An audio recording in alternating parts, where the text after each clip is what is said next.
Batting ninth, the third baseman, number 5, Walker Mitchell.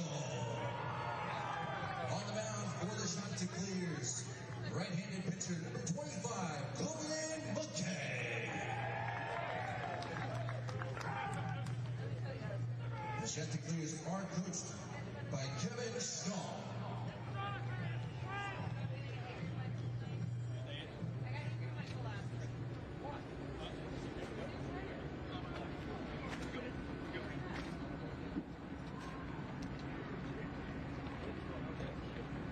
At this time, we ask that you please rise if able, remove your hats, and direct your attention to left field as we honor the United States of America.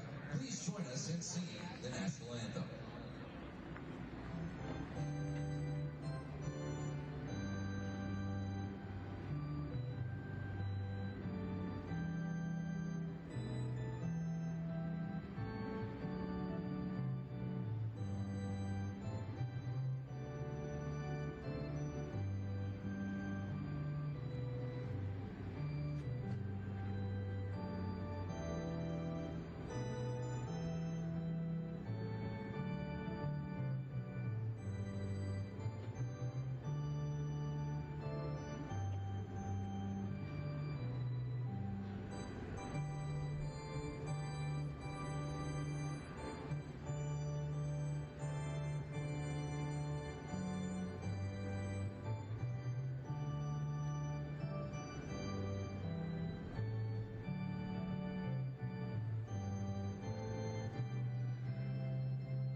Moving on to the nightcap of day one of the second annual Jacksonville College Baseball Classic from VyStar Ballpark in Jacksonville, Florida, home of the Jacksonville Jumbo Shrimp. It's time for Alabama and Coastal Carolina to get moving as we continue throughout the day. Game one saw an upset of a ranked NC State team. Jack DeLongchamp, I'm Darren Vaught. Jack, what do you think's in store for this one? We already got an upset, so what's in store for this game? Well, it's quite simple. Maybe the storyline of the weekend, in my opinion. Kevin Schnall, first-year head coach for Coastal Carolina. Gary Gilmore, a legend in Conway, South Carolina. But sitting across him in that first base dugout is going to be Michael Morrison. This is the Mikey Morrison Super Bowl, folks. The last time he was on a diamond with Coastal Carolina, he was winning a national championship in 2016. Darren, he's the pitching coach for Alabama. I'm so excited to see how this staff rallies around their pitching coach and what is going to be an emotional night for he and his family. Well, Bama, as you might expect, as an SEC program, boasts a formidable lineup, which will haunt the Chanticleers pitching staff to begin this one. And look, I think you cannot talk about this Alabama team without first mentioning their starting shortstop, number 1, number 2 in the lineup, Justin LeBron. He's a bona fide superstar. There's a reason that after weekend number 1, ESPN is touting him all over top 10 plays. The talent off the charts. But Darren, what stood out to me when we talked to second-year head coach, Coach Vaughn, he goes, he just is so dang humble, a genuine, authentic, all the adjectives you want around your budding superstar. He looks like he is ready to put those tied on his back and carry him to the finish line, but not so fast. This Alabama offense, so deep 1 through 9. The starting pitcher for Coastal Carolina is, well, you probably guessed it, given the landscape of college baseball in 2025, a transfer coming from the Virginia Cavaliers, his former program. Colin McKay gets the start to face these Crimson Tide. Colin McKay, the Norfolk native. He's going to have his hands full. We talked about this offense, but McKay, a junior, 6'1", 210, appeared in 13 games, making 7 starts with UVA last year. If you remember, Jay Woolfork and that staff, Evan Blanco, that helped kind of serve as the catalyst on Friday nights. There was a lot of a shuffling in the deck at UVA, which is a program that has almost started booking their reservations for Omaha in February. He kind of gets lost in that shuffle. But Cullen McKay, he comes down to Conway, no program stranger to winning, and he's kind of thrusted into this Friday night role. And this is a rotation where a year ago the offense was just so loaded. This season feels like the pitching staff has a lot to prove, and he spearheads it. So he'll get the start. I like the coaching matchup in this one. You talked about Kevin Schnall in his first year as the head coach at Coastal Carolina. Rob Vaughn, who was such a joy to talk to in practice yesterday prior to first pitch here today, formerly at Maryland and in his second season as the head coach at Alabama. A lot to love about both of these guys. When we talk about Rob Vaughn, he made us laugh more than once yesterday. His energy was so contagious during batting practice, but let's not sugarcoat it. What he did in his first season down in Tuscaloosa was nothing short of spectacular, with obviously so much conversation and a lot of craziness happening in doing it before. It didn't matter. He said, boys, let's just go have some fun. He surprised a lot of teams. And he learned in his first year from Maryland to Alabama kind of what it takes to win week in, week out in the SEC. And it feels like in year 2, every team keep an eye on that is flying under the radar. Meanwhile, in the case of Schnall here, he takes over for a bona fide legend, Garrett Gilmore, longtime head coach at Coastal Carolina, engineered that national championship for them as well.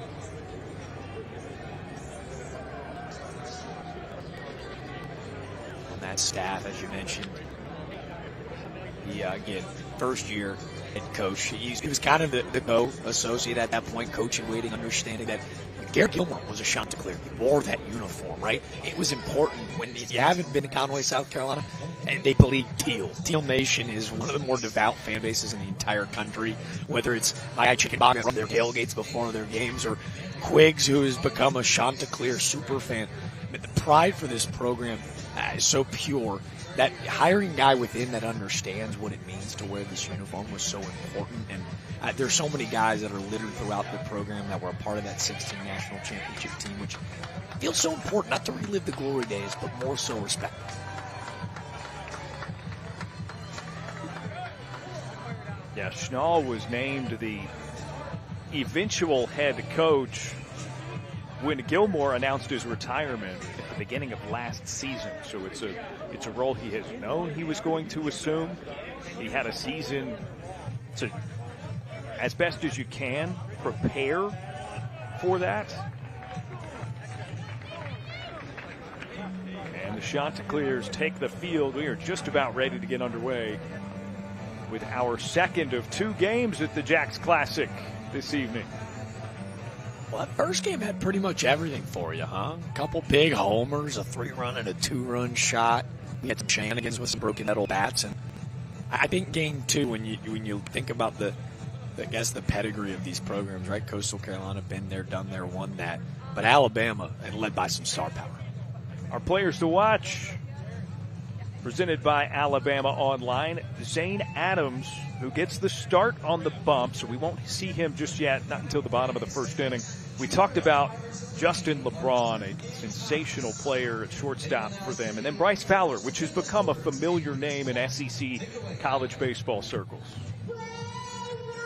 Alabama Online getting their money's worth with these superstars. Obviously, LeBron's so much of the conversation, but Fowler hitting right in front of him, serving as that table setter, a guy to get on base that can really fly. Don't get it twisted, man. Just because he can really boogie, this kid packs some serious punch, slugging over 600. He's got the home run, got a double as well. He kind of sets the tone in that leadoff spot.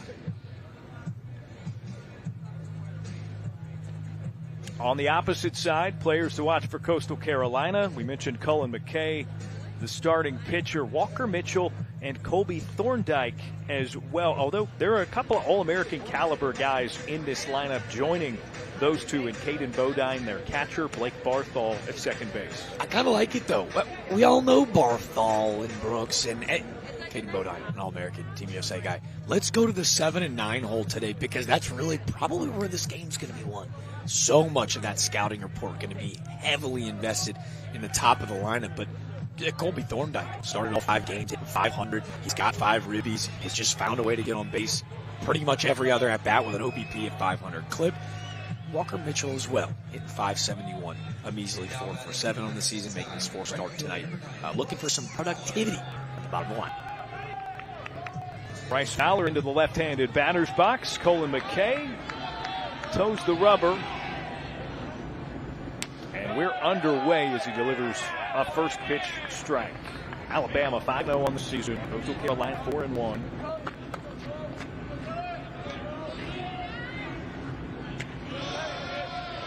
Big opportunity here at the Jacks Classic with a game a day, Friday, Saturday, Sunday, against stiff competition. Fowler chases, and he's got 2 strikes. So with Bodine behind the plate, the best veteran defensive catchers across the country, potential first rounder. They're going to work with a lot of pace tonight. Fowler keeps it at 1 and 2.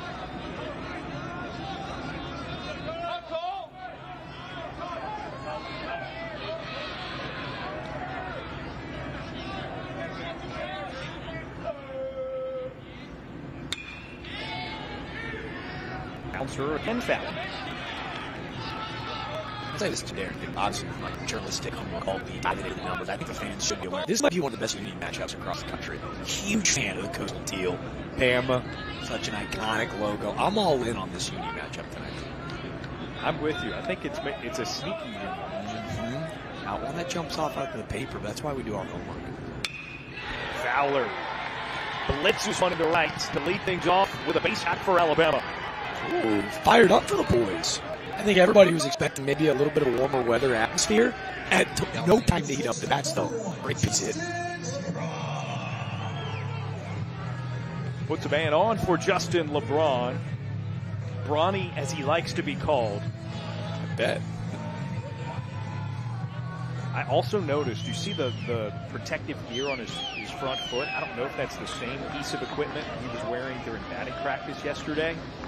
But on the strap, for the one he was wearing yesterday anyway, it said Bronny across it. Isn't it crazy to think, though, that he was probably born before Bronny James? Well, definitely, but like that LeBron already started his NBA career before he was born. Rolls over on a foul, 0-2. I don't know that I want to think about that. Just think about that. He was a first-team All-Freshman All-American, first-team All-SEC, freshman All-SEC defensive team. He's the only LeBron that matters in any sport in my world. Mostly watches it low, 1-2.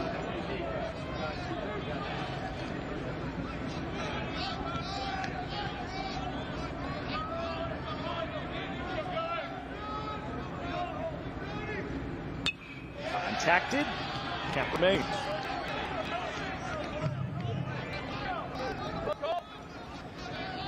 Okay, laboring early, so much intensity. Every pitch seems to matter when facing Justin LeBron. Like you got to be on your P's and Q's. Cannot miss against the talented shortstop. Move over to Fowler, but he's back. LeBron's been spectacular early in the season here for the Crimson Tide. 8 for 16 at the dish. 6 of his 8 for extra bases, including a couple of round trippers.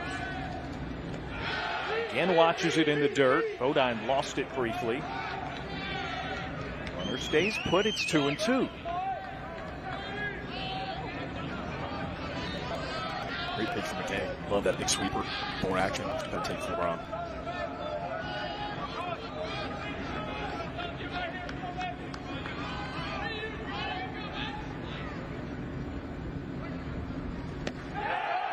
A reaching swing and a miss from LeBron. Big first out for Colin McKay on the punch out. That really helps set the tone, right? 1-2, it's a buried breaking ball that just kind of gets LeBron out on his toes. But watch this one, right? It's just a setup pitch because 2-2, he's going right back to it. And LeBron, who's one of the few players in the country that can get away with 3 different loading mechanisms, he hits the 2-strike. He just hits on the front side. He didn't pick up. He doesn't put it down. He's just so athletic and quick pitch, he can get away with it. And McKay isolates him with another great breaking ball. Quick cut on the first pitch for Coleman Mizell, the designated hitter today. 5th start of the season for Mizell. He's 6 for 13 at the plate. Not sure if that was intentionally a pitch out, but it certainly acted like it, as Fowler had sort of a deep secondary lead.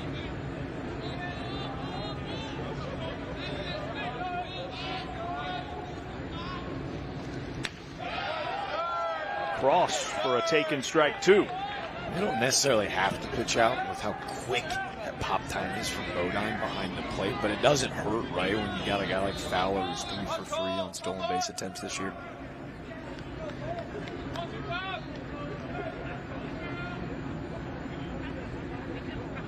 Okay, with 2 strikes, down in the dirt. Bodine sure-handed. It in front.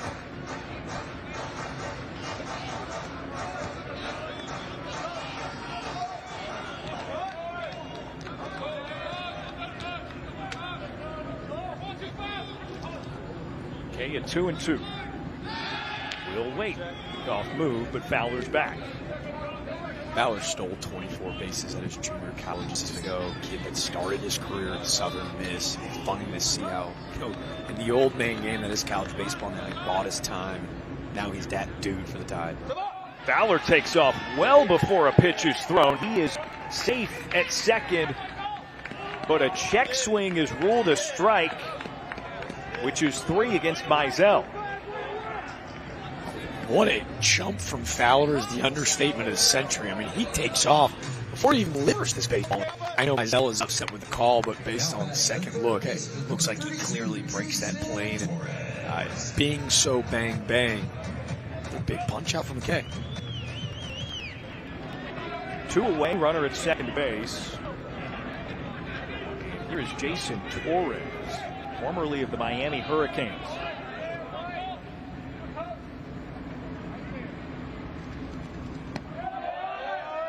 McKay grooves in a first pitch strike.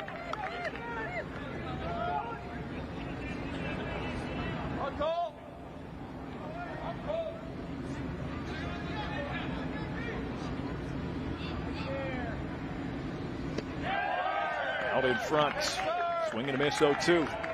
Coach Vaughn yesterday with Torres, it was that loading mechanism we talked about with LeBron. Big leg kick, timing was a little off in the fall, so he came back in the spring and goes, fair to say he got on time.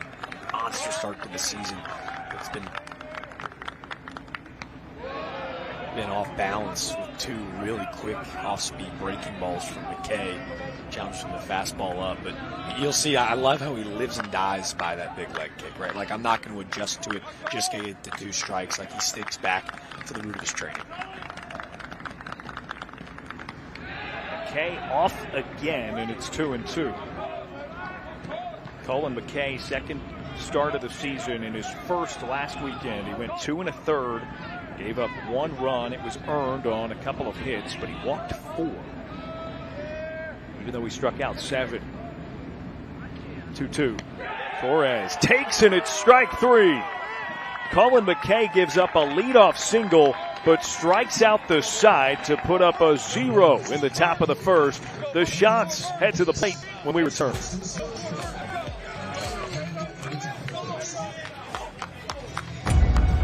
From the founding of Coastal Carolina University in 1954 to a first pitch thrown 20 years later,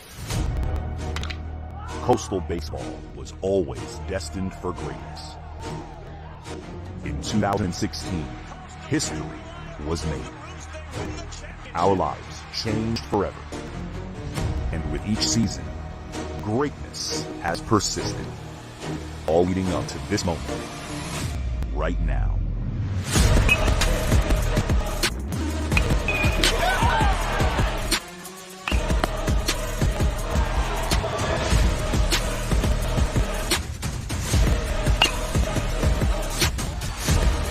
selfless, relentless.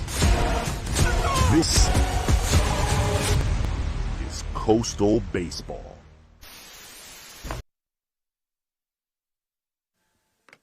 Wait, so all 10?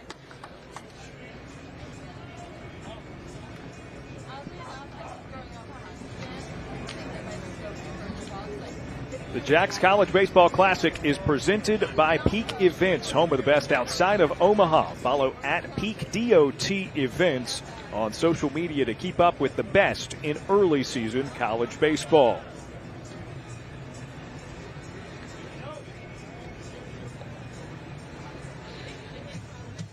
Bottom of the first, up comes Coastal Carolina. Colin McKay struck out the side. And now has these helpers offensively. Dean Mijos, Caden Bodine, and Domenico Tazi, the first three up. Then Blake Barthol, their All-American caliber second baseman at the cleanup spot. Those pair of lefties, Barthol and Brooks. Remember, it was the Killer Bees last year, Bodine and Bender and Brooks and Barthol.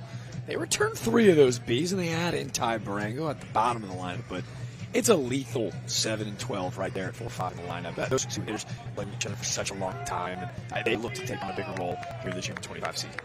Left-hander Zane Adams, the Friday starter for this Alabama team. 4 innings, gave up 3 earned on 4 hits, with 2 walks on his opening day start. Got the win, so he's 1-0 on the campaign. And the first pitch to Mijos misses the strike zone. It's 1-0. One of the better freshmen in the entire SEC. Zane Adams coming off a freshman All-SEC team selection. Mijos takes even count of 1-1.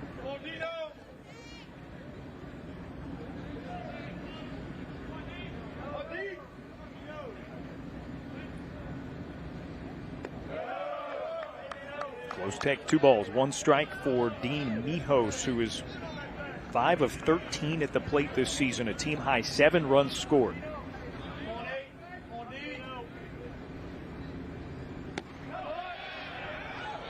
Yet to swing, 2-2.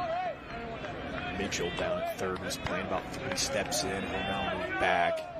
Mijos a threat to always bunt down that third baseline.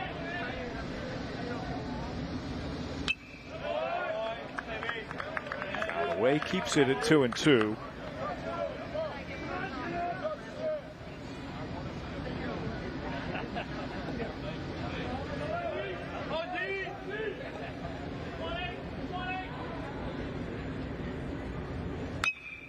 Liner right to LeBron at short. Makes for an easy catch and first out.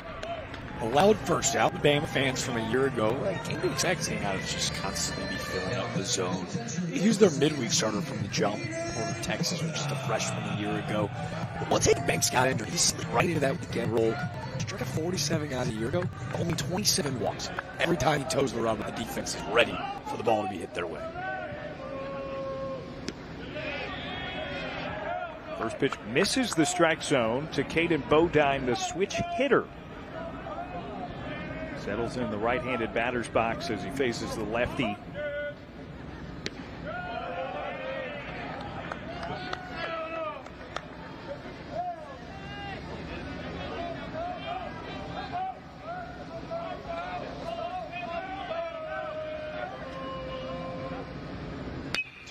Big swing. Hard bounces over to third base. Dug up by Torres, who makes the play. 2 baseballs hit over 95 miles per hour. First, Mijos to Bodine, left side of the infield. Sure, easy money. 6-3 and 5 for him.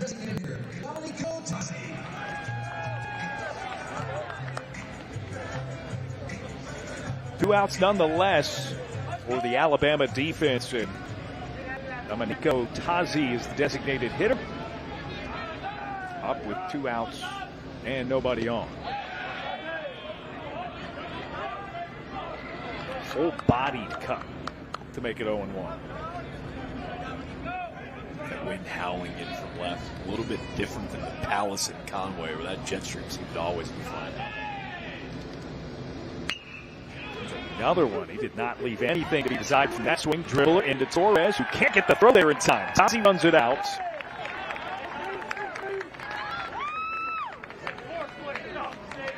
field single puts a man on with 2 down. I tell you, 2 plays in, and I've been really impressed with Torres over at the high corner for Bama. If you remember, obviously Miami, they had a pretty talented third baseman freshman a year ago, so Torres, the DH platoon spot over there, widely known for his big pass so far this year. 2 really clean plays at the high corner. So a man on for Blake Barthol.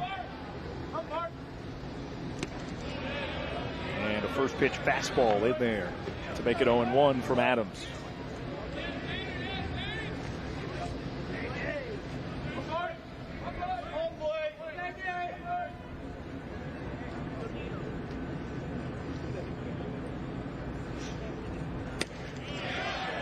Swing right through it, and Barthol with an 0-2.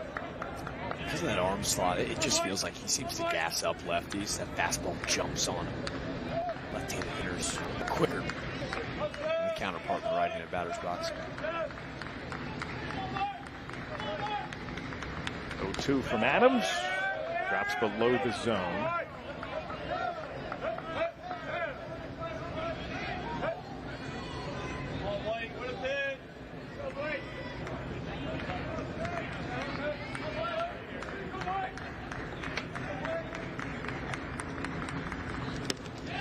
Strike 3 call.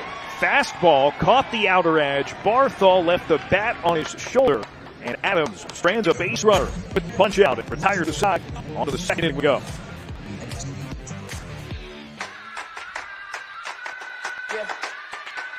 They say I walk like a king, talk like a king. You can next around now, say the same thing. They chasing the fame, they all want the name. But they ain't got what's running through these veins. Make way for the king.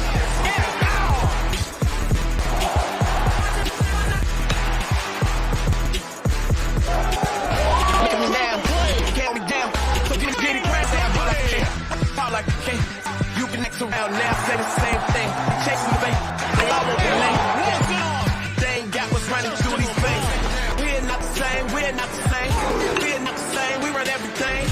We're not the same, we're not the same. They ain't got what's running through these veins. Make way for the king. Joe, B. Brian Denny, C.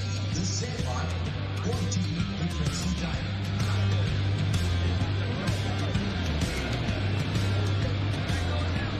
Toast. D1 baseball is the resource no college baseball fan can be without.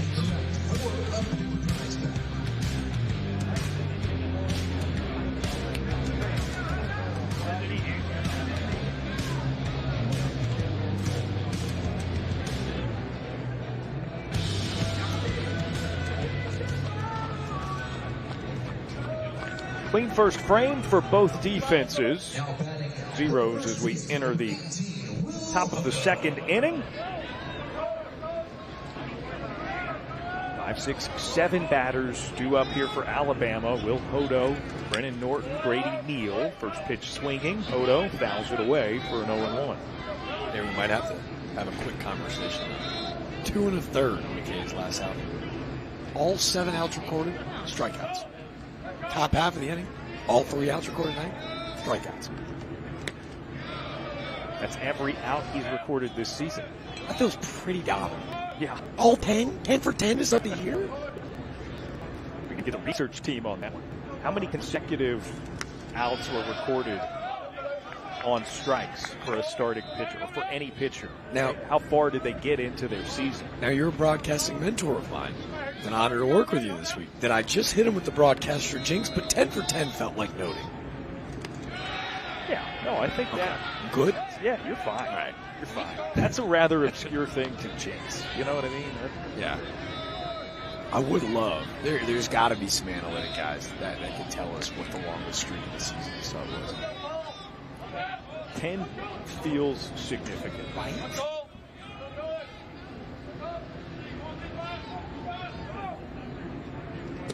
One to Hodo. Just misses the zone. Good take. And Hodo walks. Second inning in a row for the tie to get the leadoff hitter on, and they now capitalize. I'll tell you what, though, to start this ball game tonight, that pitch, 3 balls down, but everything behind the plate with Bodine, everything looks like a strike. Yeah.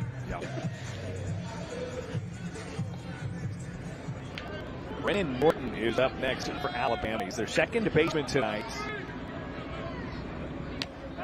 Big cut on the first pitch he sees. Can't connect.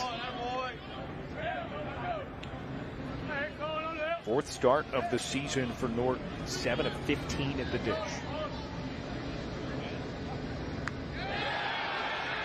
Hit by the pitch.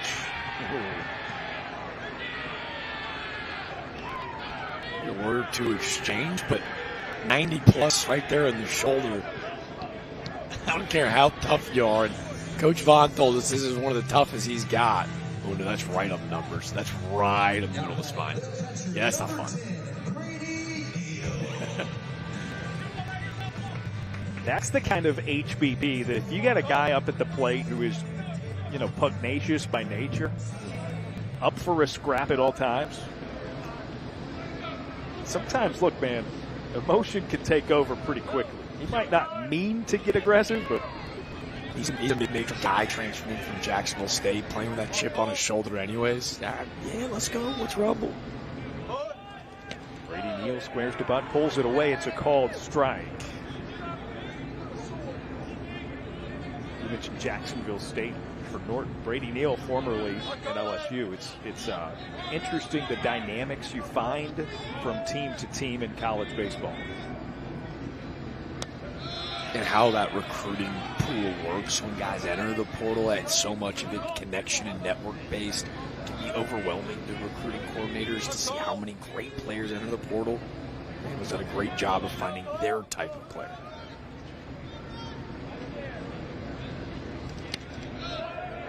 Two strikes now with 2 on.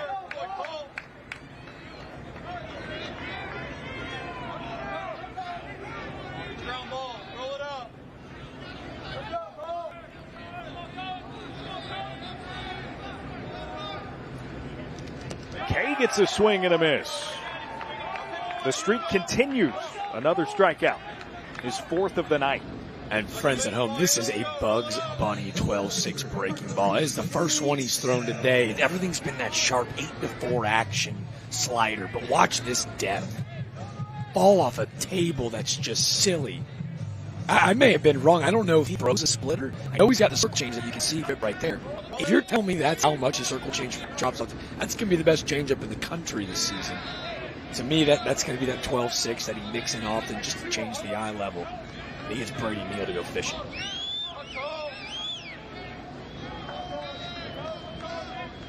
Left fielder Cade Snell now at the plate.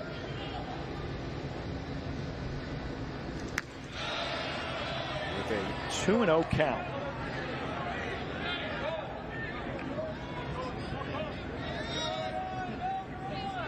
Snell 5 hits, 1 for extra bases this year.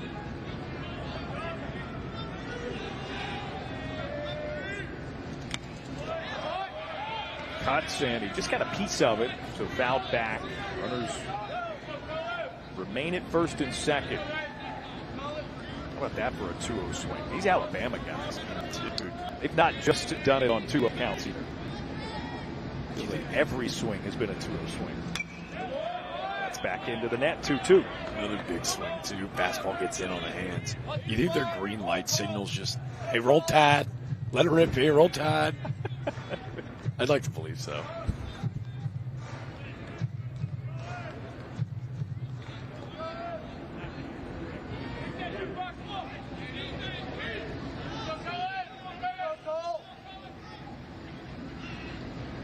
Okay, the 2-2 sails high.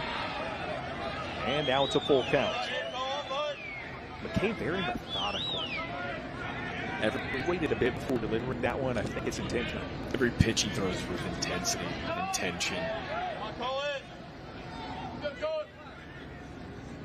Here's the full count pitch. Off the plate. Ball 4 loads the bases. And up will come Richie Bonamolo Jr., the center fielder for the Crimson Tide. There's that changeup, 3-2.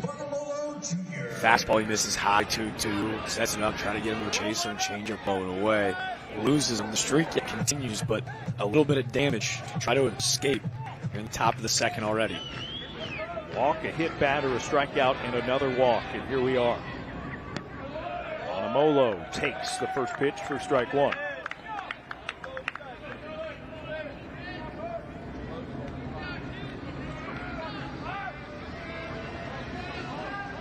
Team high 7 walks already this season for Bonamolo.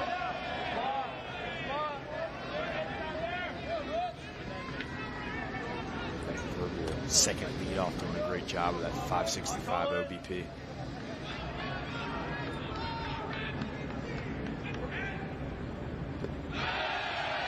Leaves it low.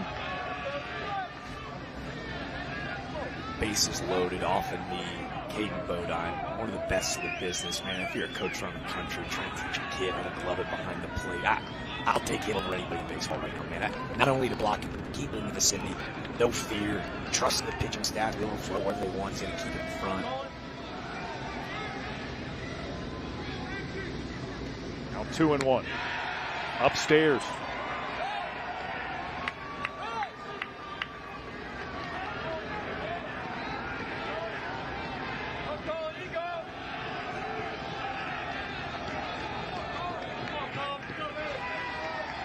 Three and one, nowhere for the batter Bonamolo to go. Ball 4, and Alabama scores the first run of the night. His 8th walk of the season. You knew that he wasn't going to swing himself out of it. A bit of a peril of being a struck-out arm, and Cullen McKay stuffs it for itself. Jumps off the charts at you. That's why you get recruited pitch at UVA. But right now in this inning, the damage has just been on his own right arm. Struggling to find the zone. That is 3rd walk of the inning, and HBP as well. 390s, the killer of the shots here in the second. And every out he's recorded is a strikeout, right? But if you add up hit batters and walks into one category as free passes, same number. Yeah. 4 of those, 4 strikeouts. It almost feels like a point guard on the hardwood. I know a lot of us in the media world are in crossover season, but a point guard with a good assist to turnover ratio, to have a ton of assists is one thing, but you're taking care of the rock, same thing on the mound. Back to the top of the order, and a first pitch strike to Bryce Fowler, who singled his first time up just last frame. Single would do a whole lot more damage than it did then here.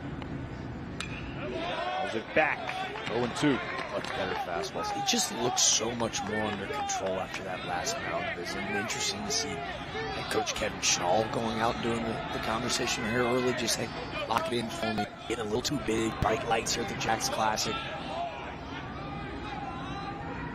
0-2. It's on the ground to second. Barthol flips it up to short to turn in time. And the shot to clears turn 2. An inning that included a hit batter and 3 walks. Yields only 1 run for the Crimson Tide.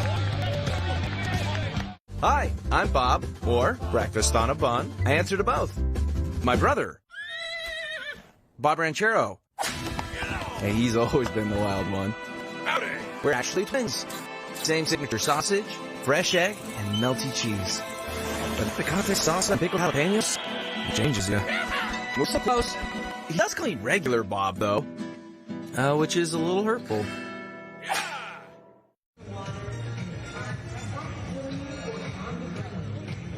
Stay up to date with the Jacks College Baseball Classic all year round by following on social media. That includes Facebook, Instagram, and Twitter, now X, at Jacks CBC on all social media platforms.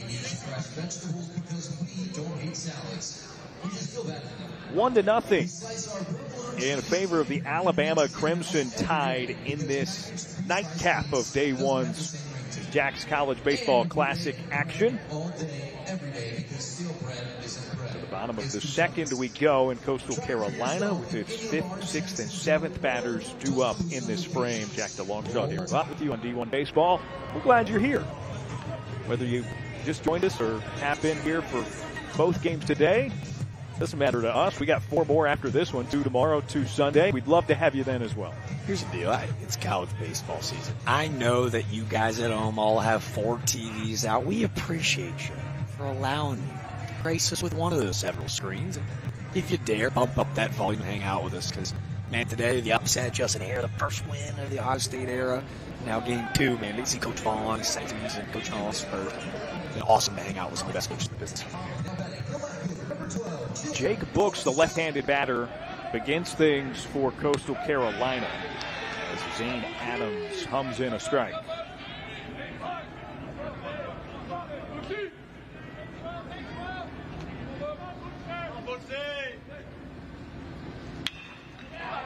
Books with a little floater out of the reach of Justin LeBron at shorts.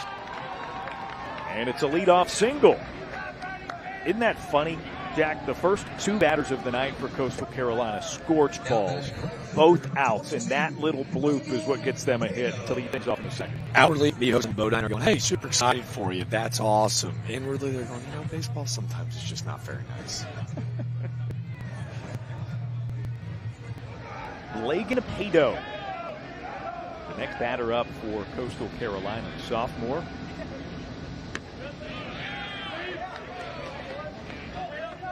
Looks at a strike. Pato still searching for his first hit of the season. This is just his second to start. He's 0 for 5, but he's driven in a couple of runs, come in to score a couple himself.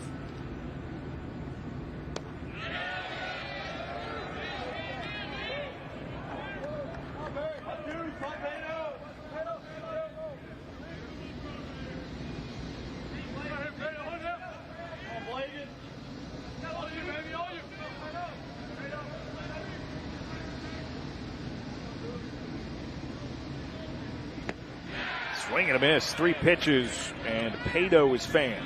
Second strikeout of the night for Adams. That sinker is really working right now for Adams. Doesn't matter if it's a righty or lefty in the box. It is doing some dancing. Now it's Colby Thorndike. Done some damage so far this season.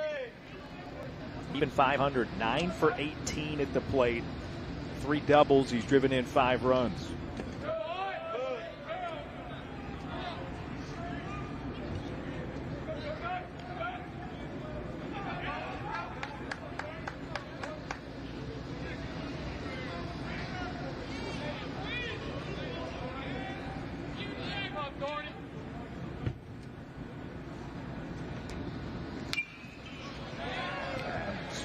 It's a swing and a foul ball that makes it 1-1. Thorndike is transferring from really talented Brunswick Community College. They've produced some studs over the year. He had 428, 406 in that conference. 86 hits. How about 37 of them from the extra base variety? They're looking for some thump. And a couple of dudes gone from a year ago. Insert Colby Thorndike. 1-2 the count.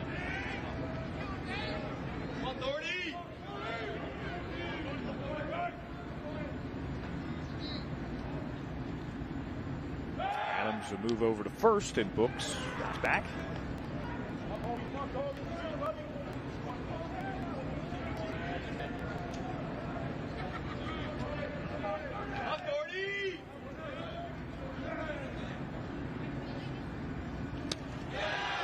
Close take. Thorndike advances the count to 2-2. He's only struck out once this season.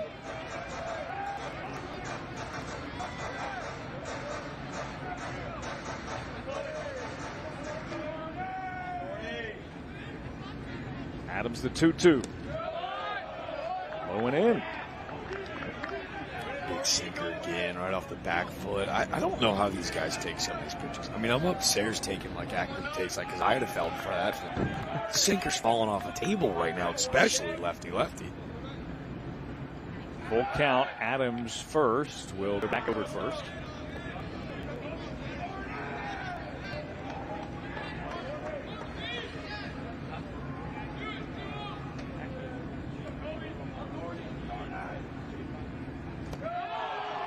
And a ball 4. First walk of the season for Thorndike, and they're at first and second. Love the strategy.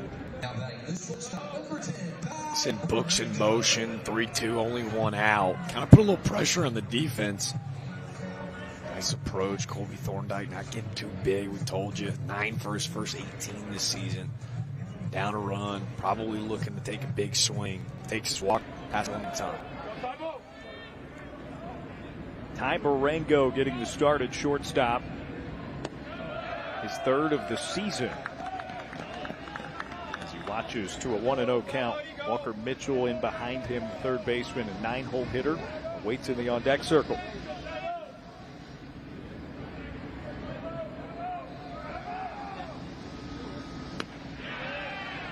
Adams keeps firing away. 1-1. I'm really impressed with his composure on the mound there. He feels like another one of those really talented southpaws that we've seen across the SEC this season on Friday nights. It feels like it's a trending deal in college baseball.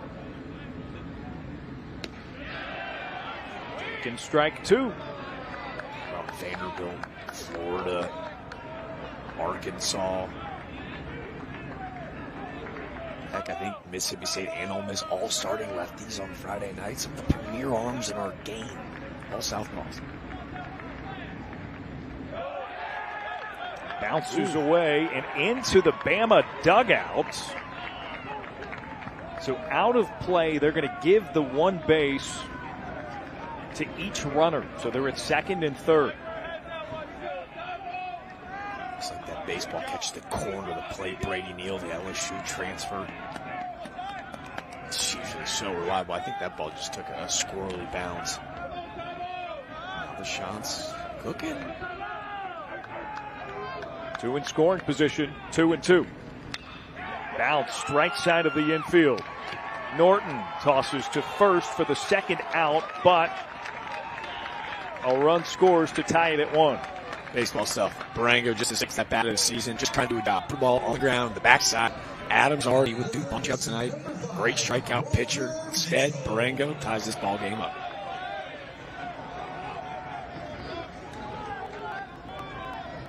Thorndike able to advance to third as well. So he is 90 feet away from scoring. All in the dirt, taken by Walker Mitchell. 4 for 7 on the year in 3 games played. This is a Coastal lineup that does not feel complete or like it's where it's ultimately going to get. Mitchell included in a number of guys who have not started every game this season. And it's a program that's used to pumping out Mihoses and Bodines and Barthals, right? The guys who obviously day one are starters, and you want to get them as many games as possible. Well, it's interesting. You mentioned it. The portal has not really been a problem there because when kids get to Conway, they don't leave. They loved playing for Gary Gilmore. They do love playing for Kevin Schnall. It's a very prideful community and organization. So to get guys on campus, they usually don't leave. Guys want to come play for the shots. And big swing. I was going to say, hold my breath as Walker Mitchell's trying to leave the yard. But, this is another guy where, with Sebastian Alexander, who ends up hurting his knee in that midweek against the College of Charleston. It's a shuffling deck in the outfield. So you're just trying to figure out what you have and who's going to be the next bona fide star in Conway. Adams the 2-2. Defensive swing sends it foul into the netting.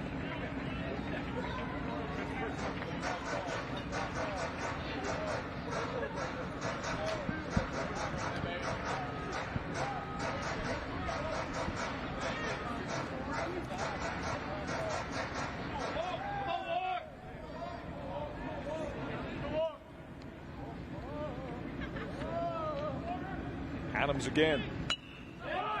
And again, it goes foul. Mitchell. He only played 11 games in his freshman season ago, learning from those veterans and that stacked lineup.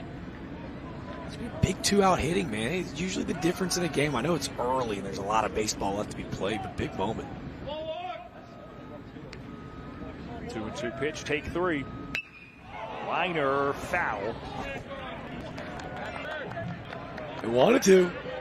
He feeling it. Got the foot down early, ready to party. And his dad was a 2-sport athlete at South Carolina, Gamecock. Great DNA, big, strong kid. This is a sophomore, a true sophomore that sure as heck isn't built like a sophomore. Put on full display with that long foul ball. Pitch number 8 to Walker Mitchell. Can't connect. Strike 3. Adams fans his third and fans a runner at third despite the first run scoring for Coastal Carolina. We're all tied up.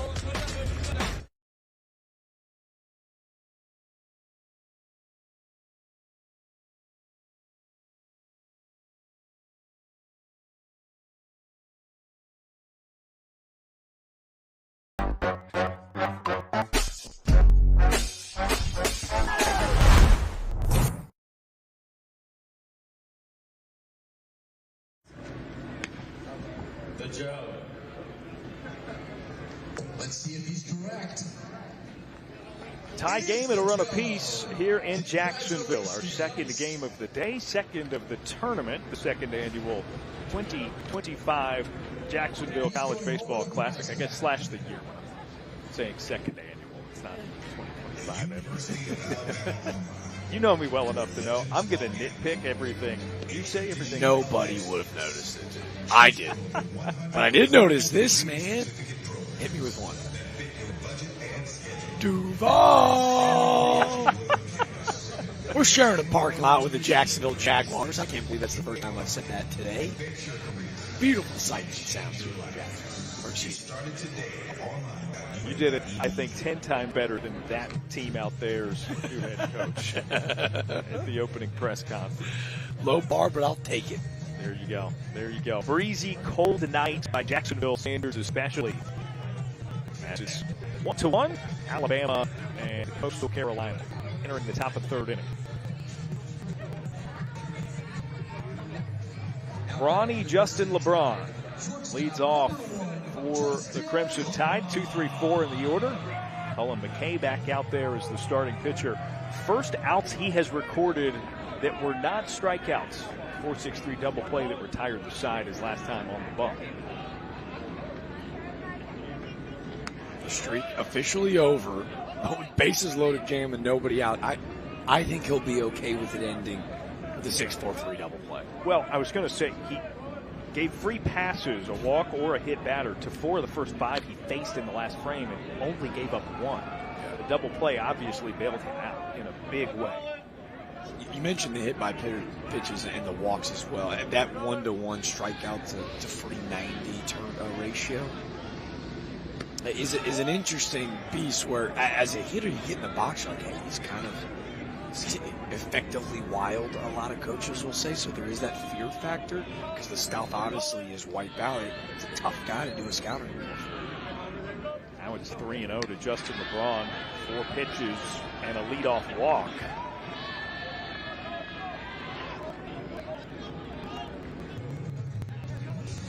You always want to be careful when LeBron steps in the box, but this walk is more about what we've seen so far through this outing and more what we've seen throughout his entire collegiate career from Cullen McKay.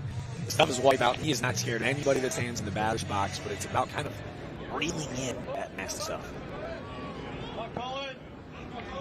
LeBron 3 for 4 in stolen base attempts this season. Mizell looks at a first pitch strike. He struck out his first time up. He's 0 for 1.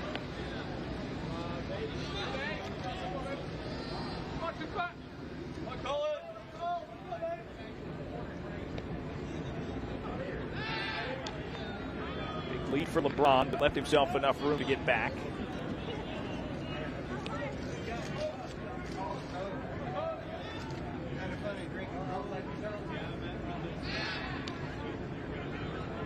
So, they're not obviously tied with that team high with LeBron with those 2 homers, but I'm always so impressed with the guys that are able to invert that strikeout to walk ratio in the batter's box. 5 walks to now just 2 strikeouts in the season. It's really impressive from a power hitter.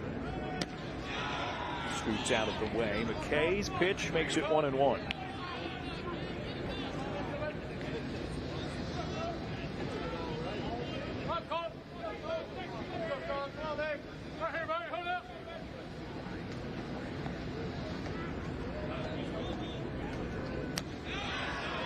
Zell again takes. Doesn't it feel like when you're watching at home, the more he's sped up on the mound, front shoulder flies open, the timing between upper and lower body flies a little bit off. Hey, when he's a little bit smoother in his delivery, Reiner, one hop over to short. They don't get the lead runner at second. LeBron is safe. Mizell is up at first. And now it's 2 aboard with no outs. I'd be really curious to see how they rule this. Kind of gets in on the hands, a tough play going back in the hole from Marengo. The speed of LeBron forces a little bit of a sped-up turn. I think in that situation, too, Darren, you'd almost like to see Barthol turn into a first baseman, secure that earth out. He's such a competitive guy. He wants to be able to turn to there and help the pitcher out. But I'm not sure how they're going to rule it. But that, to me, you almost want to say E4. That is the official ruling. E4 on the receiving job there at second. So it's Mizell reaching on a fielder's choice. And LeBron advancing on the fielding. Don't bang, but yeah, LeBron, if he probably caught it cleanly, and he does turn to that first base when you're almost reaching out to make the catch, he probably gets it.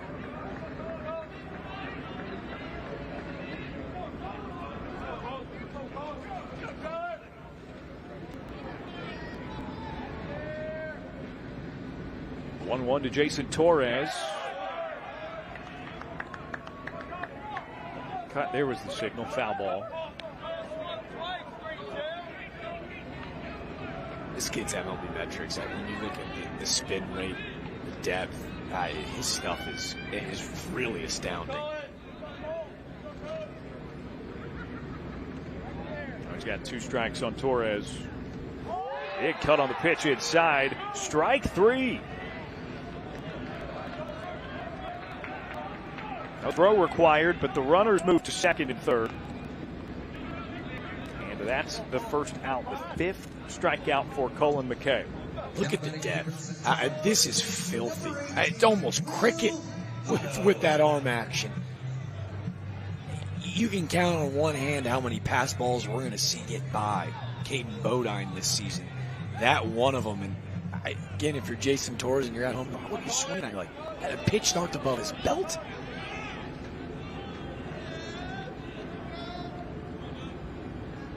First pitch to Will Hodo. He walked his first time up on 5 pitches.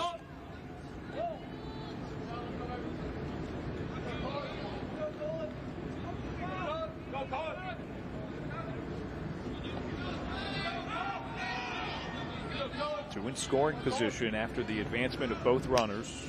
Hodo off the top of the bat head. Fouls it 1-1. Hodo does lead this Alabama offense with strikeouts this season. Walked his first plate appearance, just looking to put a ball in play, try to regain the lead for the top.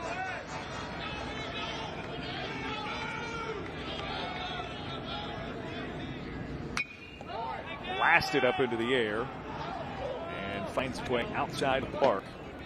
That's a one-runner foul ball. Actually, didn't quite get all the way out. Rolling over top of our heads, I hear.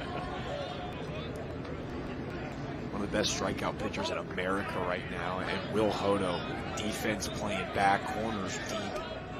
Just looking to put a ball in play. No easy task, though, for what Coach Vaughn told us. The culture and backbone of our team. 1-2. Top shelf, 2-2.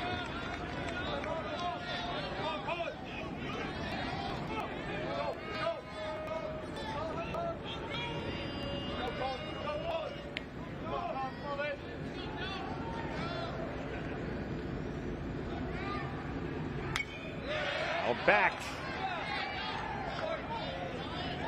Hodo hangs. Great fight, great stuff. Hodo, his 4th season on campus. The Alabama Crimson Tide, his cousin Douglas was a star at Texas. He will make his imprint in Tuscaloosa. Another 2-2 from McKay. Ball 3, it gets by Bodine. LeBron crosses the plate, and Alabama retakes the lead. Bodine crossed up. You can tell he and Cullen right now having a conversation on the pitch com sequence. But clearly, when you go back and look at the replay, Bodine's got no idea what pitch is coming here. It's a breaking ball. That glove flashes high. You get another replay from this center field angle. You can tell just by the body language and the way he goes to attack this baseball behind the plate. They get crossed up. The Alabama tied back in front. Yanked, but that will be foul. That baseball sitting where Trevor Lawrence changes every morning. Yeah, that was skied up toward there's a lit walking path bridge that gets over to the Everbank Stadium. Another one shot up into the air. Staying in the infield, foul ground, and over from third. The catch is made by Mitchell. That is a big lead, Papa. Kudos to Walker Mitchelson for staying calm, cool, and collected. We got our windows down upstairs, but I could hear Coach Null and that coaching staff screaming at Cullen McKay to get the heck out of the way. At all costs, they don't want pitchers around those fly balls, even though I am an advocate that pitchers are athletes. But Walker Mitchell saying, all right, let's calm down. Out number 2, we're good. We're still at third. Brennan Norton was hit by a pitch his last time up. This is inside, 1-0.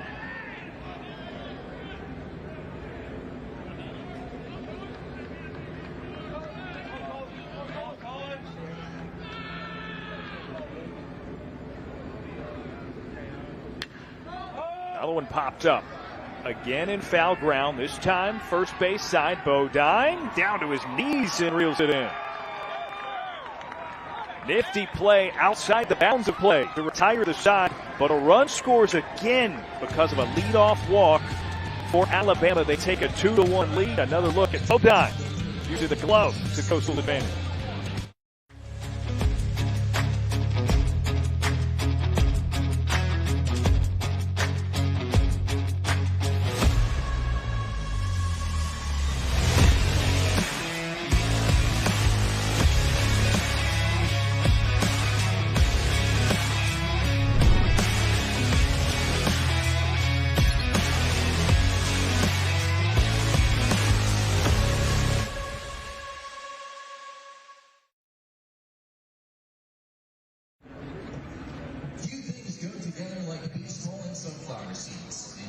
Chinook Seedery is proud to be the official sunflower seed of the Jax College Baseball Classic.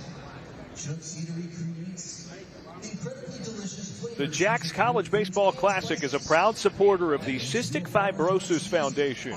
Scan the QR code on your screen or visit jaxcollegebaseballclassic.com and make a donation to help us add tomorrows to those living with the disease. Or use the code BASEBALL to get 15% off the order from ChinookSeedery.com. That's coupon code BASEBALL at ChinookSeedery.com. Zane Adams back out, the left-hander. Toss to Coastal Carolina, which will send up the top of its order.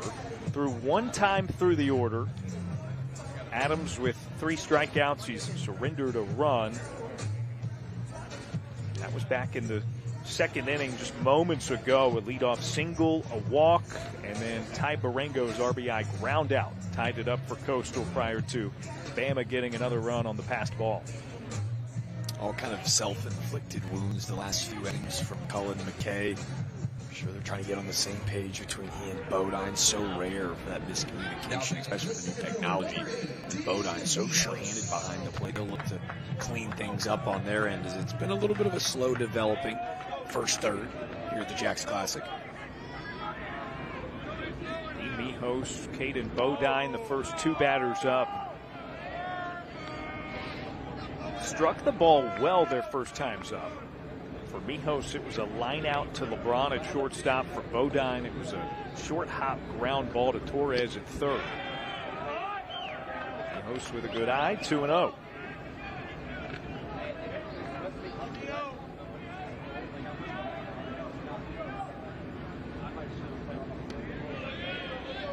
Strike.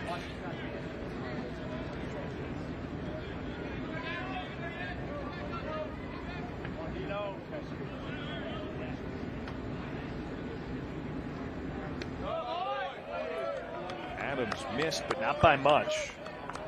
It's 3-1. Brag about Bodine behind the plate, but the LSU transfer, Brady Neal, kind of sending shockwaves to the college baseball transfer portal world. Another close take. Mijos walks on 5 pitches. Couple of them were, well, I mean, Yeah. I think most college players are swinging away. Well, on brand, they brag on Brady Neal. I think with East catchers, man, fans at home are going to be persuaded to believe in everything's going to be a strike around the zone tonight with their ability to frame pitches, steal balls about a half to 2 off the plate. Mijos, advantageous the second time around. First ball to Bodine is inside.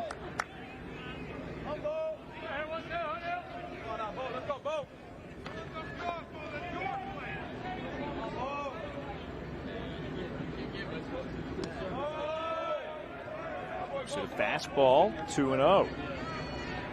Silver spot, right? Adams is all over the plate, all around it. Yeah.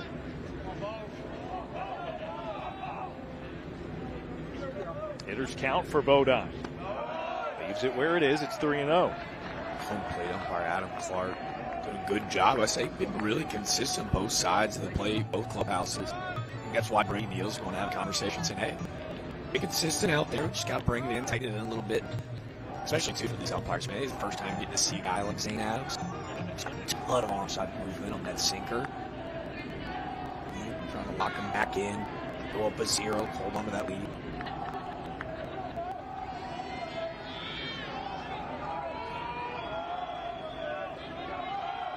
Roll Tide in the house.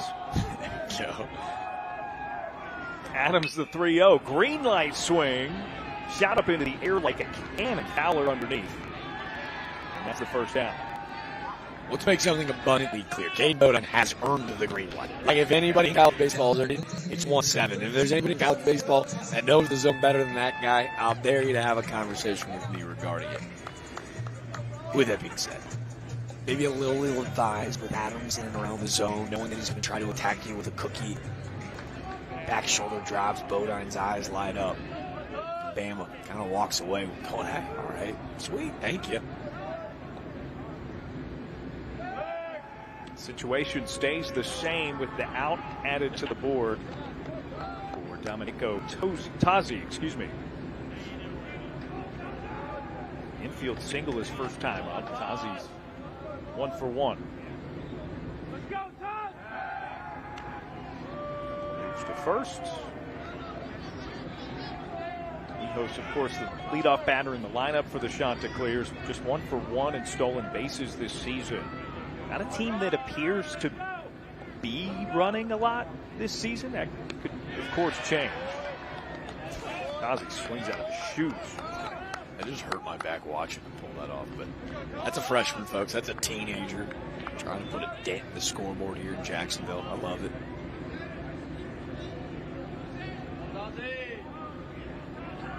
Now 0-1. Adams blows another by. I like it. Challenge the youngster. 2 underclassmen going best on best. You're going to take your A+ swing? All right, cool. Here comes my best heater. Let's see if he challenges him at the top of the zone again. The 0-2. Got him swinging up above the strike zone. Just keep on climbing, man. That's a freshman at bat. He'll learn from it. But, hey, trying to take the lead with one swing. Ooh, St. Adams got other things in mind. 4th K for Adams again. Send it up a couple floors on the elevator.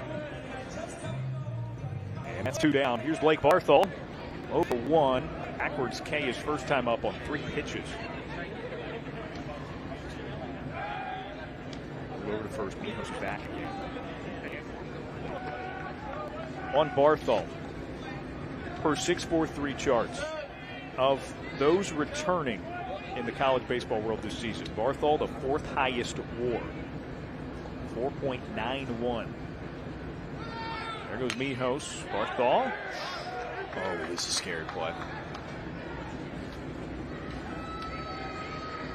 Darren, it's a hit and run, and it's actually going to be catcher's interference on Brady Neal, but this hurts, folks. Neal comes up and out of the chute because Mijos gets a fantastic jump over at first base.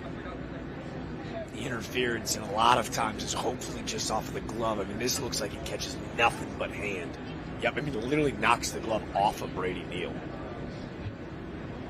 No malintent, as you can see. Barthel almost confused as to what went down, but a scary sight to see for Tuscaloosa fans.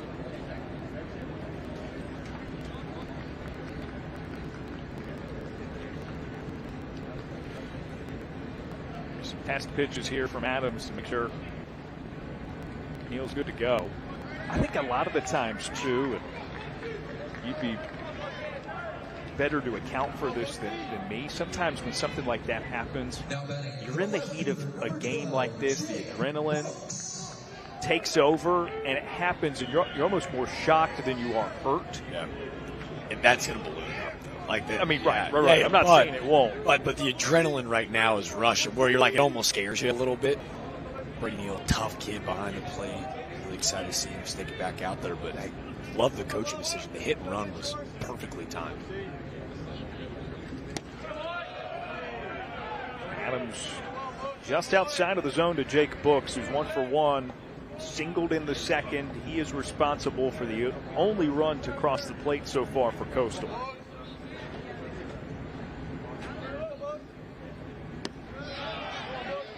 Looks at a called strike. That makes it 1-1. Brooks has been so consistent since having come here. 311 as a freshman, 292 a year ago. Great pop. Slugged over for 590.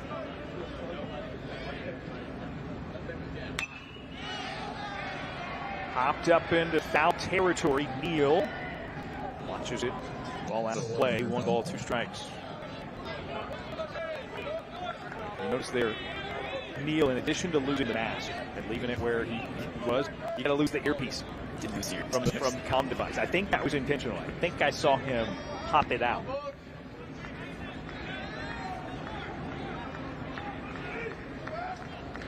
Adams is 1-2. Up and in. I think he was tired of this, and his coach is telling him to go catch it or something. He's like, all right, guys, I got it. I'm not really sure that's how pitch count works, but I like to believe it is.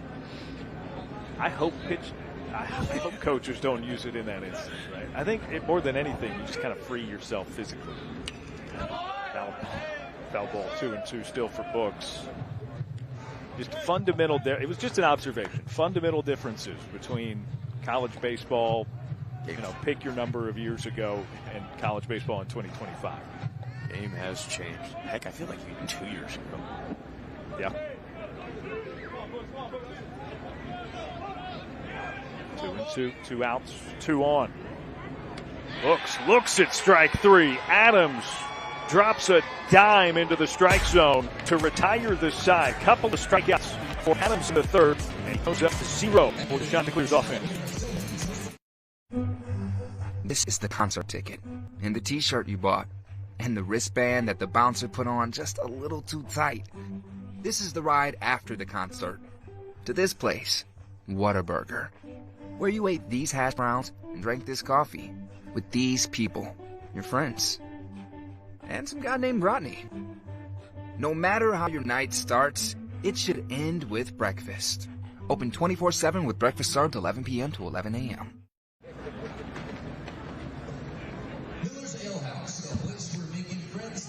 Cullen McKay trudges on for Coastal Carolina, and he'll see the bottom of the Alabama order for the second time tonight. 7, 8, 9, Brady Neal, Cade Snell, Richie Bonamolo.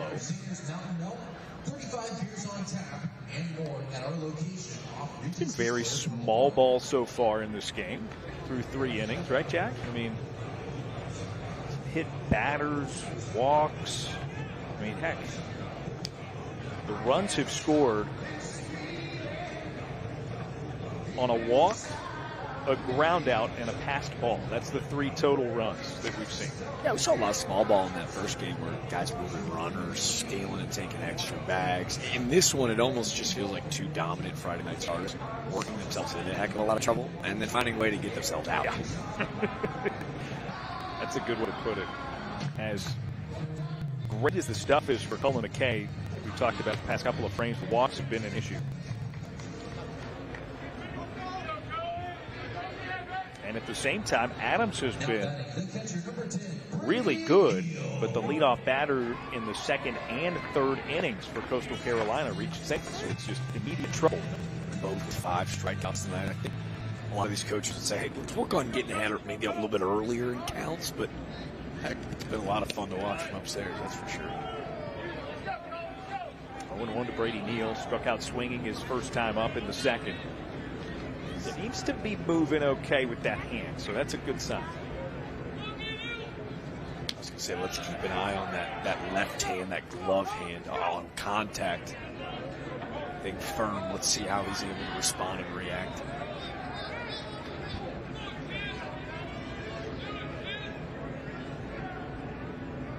Two from McKay. Got him to come around. No, the check of the swing over at third base. Jason Bradley says it's a 1-2. We take care of catchers.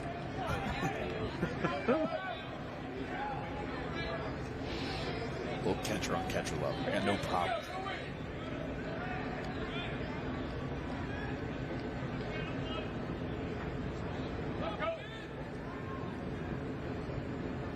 McKay again with 2 strikes.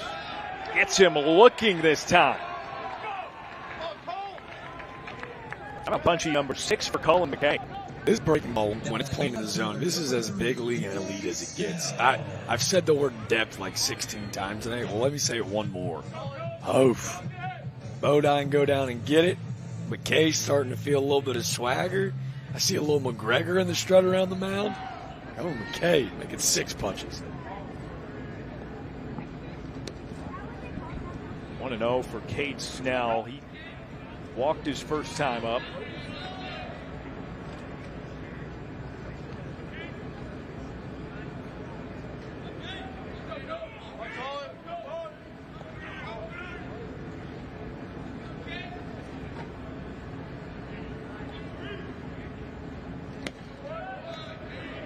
Just outside, 2-0. Slight pull side shift for Snell here. And outfield. Big gap out in left center. Hacks and can't make contact. 2-1. This has been the biggest test so far of the year from Alabama. Just kind of steamrolling teams offensively and on the mound. Coach Vaughn told us, man, this is a heck of a challenge for us. Straight back. So now 2 strikes on Snell. Talked to them yesterday there, and they made me laugh really hard. And you're like, well, do you want to see them kind of get hit in the mouth a little bit? He said, absolutely not. He's like, I know it's going to happen at some point. I'm like, do you view it as like a good thing? Like you kind of want it to happen? He said, no. The way he talked it, it's like, it's obvious. He's like, I hope we never lose, right? He's like, why wouldn't we? Like, I'd rather win by double digits every game. Duh, Darren, what are you talking about?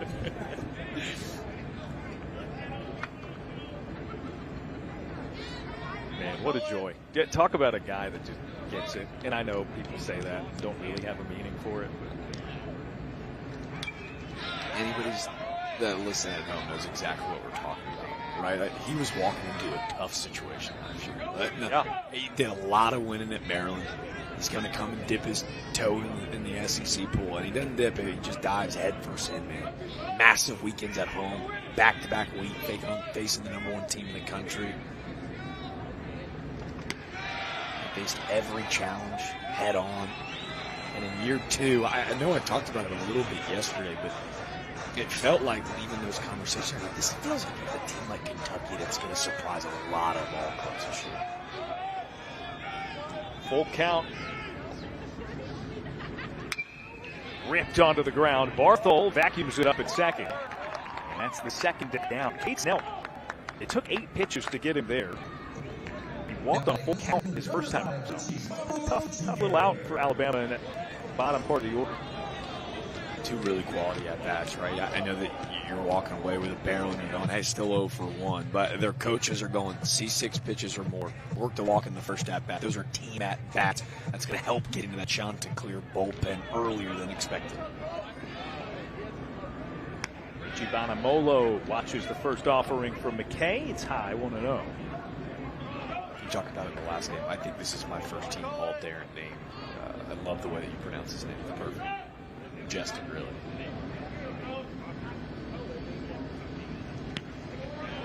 miss. This time it's inside 2-0. It helps. Like, it'd be one thing if you went by Richard Bonamolo, Richie Flies. like Richie Bonamolo, and he's also a junior. So right in full, Richie Bonamolo Jr. That guy's a first-team All-American. All in. Pulls it high up into the air, shallow left, over from shortstop. Catch and squeeze by Barengo. Another good name. Third out, retires the side. We go to the bottom of the fourth, 2-1, Alabama. The University of Alabama Online, where legends log in. A tradition of excellence. Choose from over 100 affordable degree and certificate programs that fit your budget and schedule. Earn the same degree as you would on campus, with the same affordable tuition rate for every state. UA Online. Advance your career and change your life. Get started today at online.ua.edu.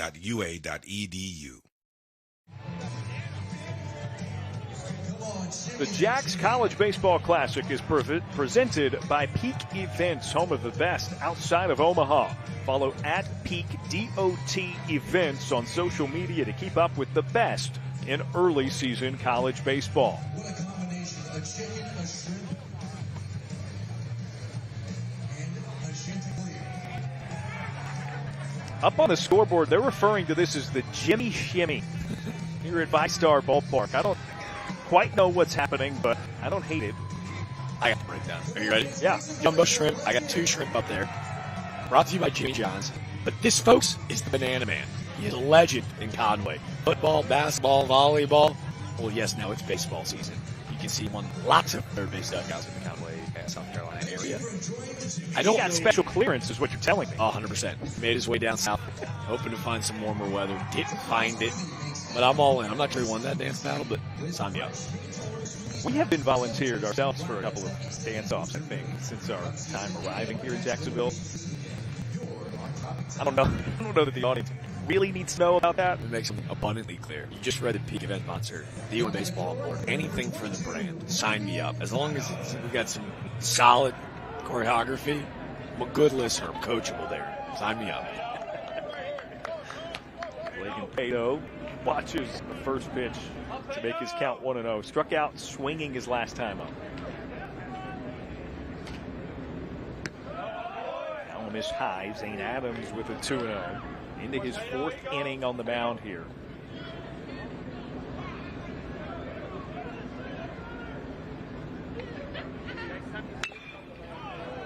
High fly ball.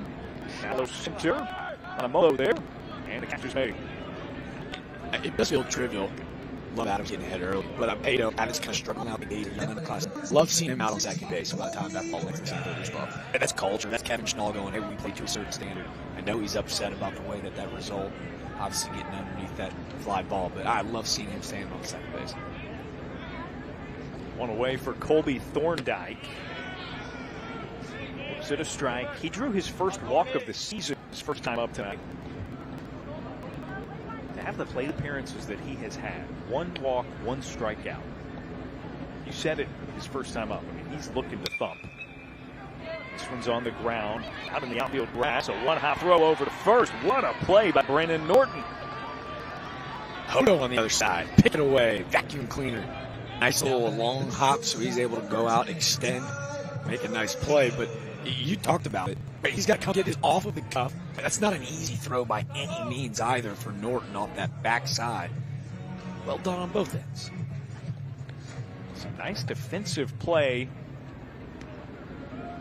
in the infields today.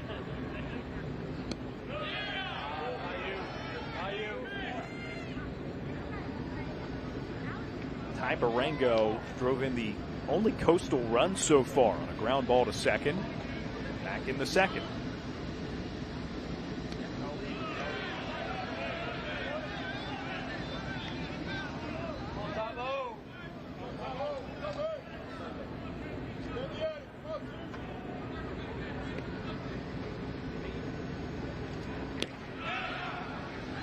There's a called strike to make it 1-2.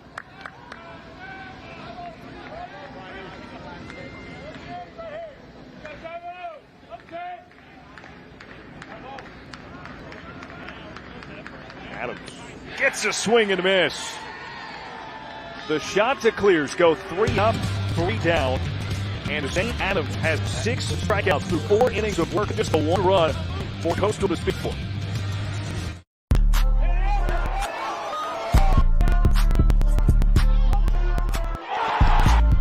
Ran up by the Lux when that's up the highest metric. The city just made it sweet, you could diabetic. They mouth was full of deceit, the carousel bumping New Orleans with etiquette, LA yelling. Oh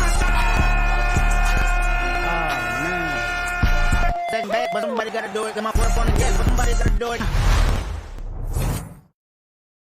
We're scooping our freshest batch of flavor of the day.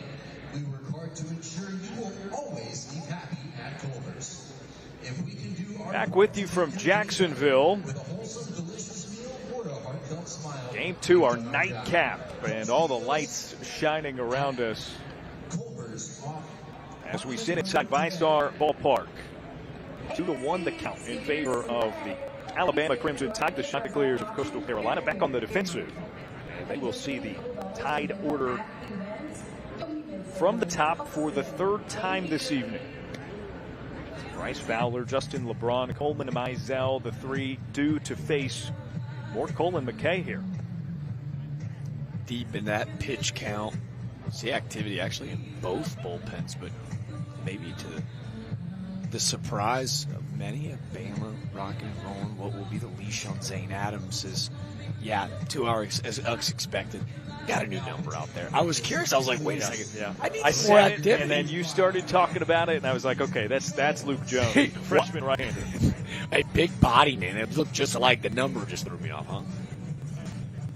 Jones, a South Carolina guy from Greenville. Fortunately for us, too, man, just because I didn't see McKay exiting, got a lot of stories on this, too, man. He played at JL Man High School, which is one of the best in the entire Palmetto State. A stellar senior year, was named to the All-State and All-Region teams. He's the Region Pitcher of the Year, pitching the South Carolina All-Star game. He is one of the best in the Palmetto State. Again, with a little bit of a logjam at South Carolina and Clemson right now, Coastal beyond ecstatic to get this young talent down in Conway. His first appearance as a Chanticleer. This is low and in as the bunt is pulled away by Bryce Fowler. So that goes, or there goes rather, the final line for Coleman McKay. 4 innings, 2 runs on 1 hit. 6 strikeouts and 4 walks. Feels like, especially with all the walks, the way the outing was going for McKay. He went 2 1/3 in his first start. Get through the order 2 times feels like an appropriate exit. Step in the right direction. For those unfamiliar with the Sun Belt Conference, it's so competitive week in and week out that he's just got to be at his best come conference tournament time. 2 strikes. It's swung on foul by Bryce Fowler.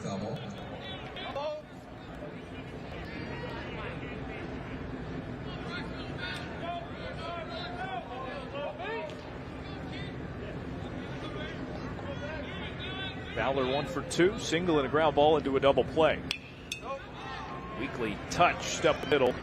Jones fields it himself and gets the first out of his collegiate career. I'll tell you, the nerves of a young freshman getting his first action. I'll have it here right back to you, and you got to make the throw. All will find you. You need a 90-mile-per-hour plus heater? I got you. A sweet sweeper? Got you. Want to know if he's ready? Here comes the PFP. Every time. Just a little off the bag, too. Thorndike had to come up and get it. No, sir, Darren. 1 to 3. That's all I got. That's an out. I don't care where it went. That's an out. How about this? Second batter you have to face as a collegian is Justin LeBron. The story to tell.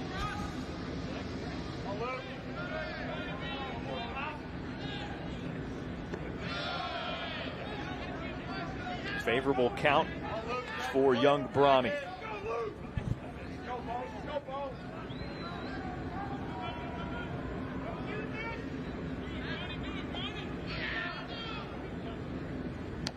Biggs. Clean. 2-0 slider to the superstar? Sure. Fire me up. Love the confidence. Starts on the hip of LeBron. LeBron looking for heater. Doesn't get it. Here's a 2-1.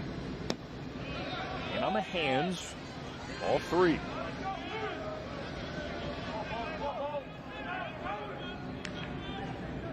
Not afraid to go after the All-American, huh? all in, man. Just the competitive fight. Called strike, and it's a full count. Got it.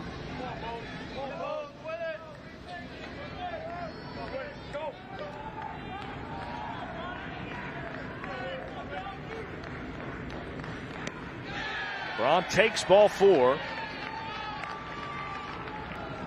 In a somewhat saucy nature, consecutive free passes for LeBron. He's got 2 walks and a strikeout in his 3 plate appearances.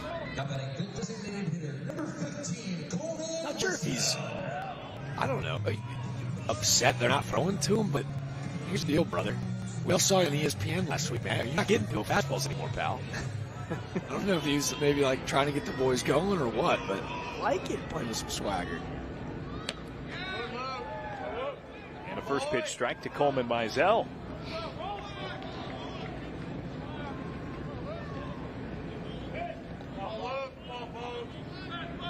3 stolen bases on the season for LeBron at first base.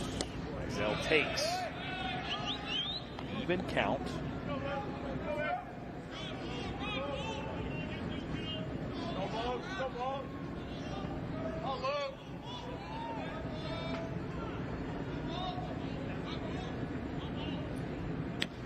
One and one. Ooh, back door.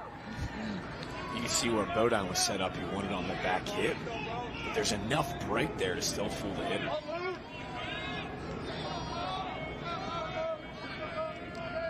Now a 1 and 2. Out back. He's got some moxie on the mound, man. Handles himself well. Speedy runner over at first. Doing a good job holding so far. Mixing up his looks. Love the sequence.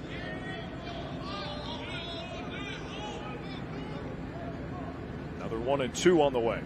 Now 2 balls and 2 strikes to Coleman Mizell, the DH. With third baseman Jason Torres awaiting in the on-deck circle.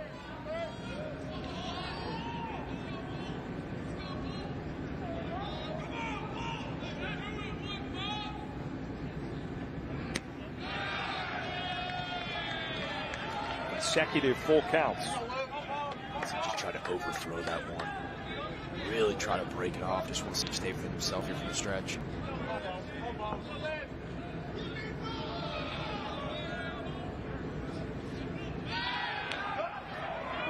Ron just back under the throw and tag.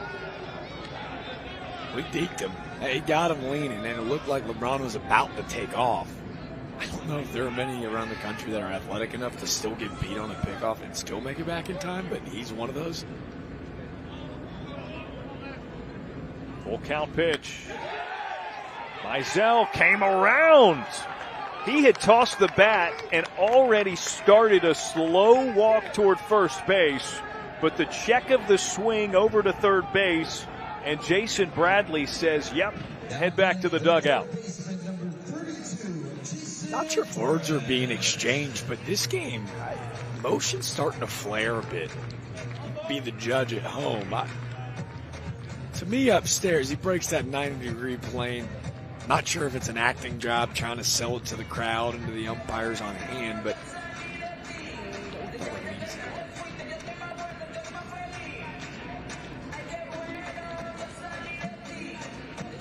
Torres digs in with 2 away. A bigger conversation. Athletic training staff out at first base taking a look at Justin LeBron. He was stretching it. Looked like that left hamstring. Vaughn joined training staff at the end. They're all going to head back to the dugout. Hopefully easing all worries. All eyes on talented shortstop.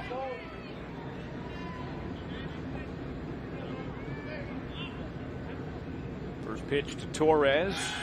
Not just yet. You knew that was coming. Every time.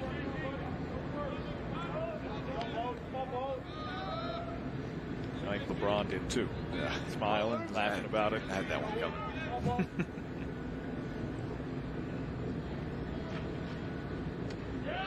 Torres watches it. It's a called strike. He's 0 for 2, couple of strikeouts. One looking, one swinging.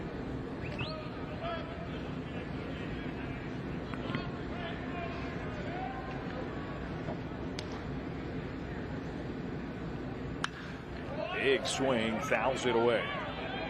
I think the big knock on that Coastal pitching staff last year with the 3 passes, I had a lot of walks. Young guys struggling to fill up the zone. Those young guys now a year older. The freshies that are kind of following suit have taken on the identity of this pitching staff. And they've been really good. Jones has been great so far. Outside. Scabbed by Bodine. On cue, he yanks his first fastball 8 feet out of the zone. Bodine plays Spider-Man just to pull it back in.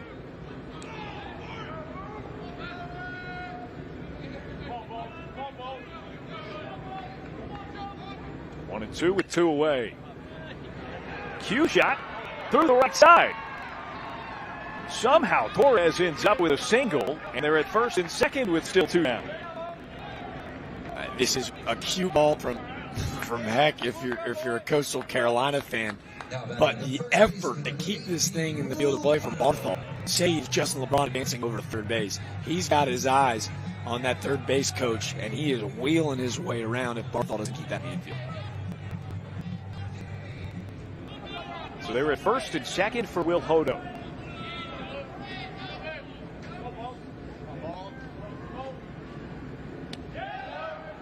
Sees it all the way through, just missed the zone. And it's 1-0.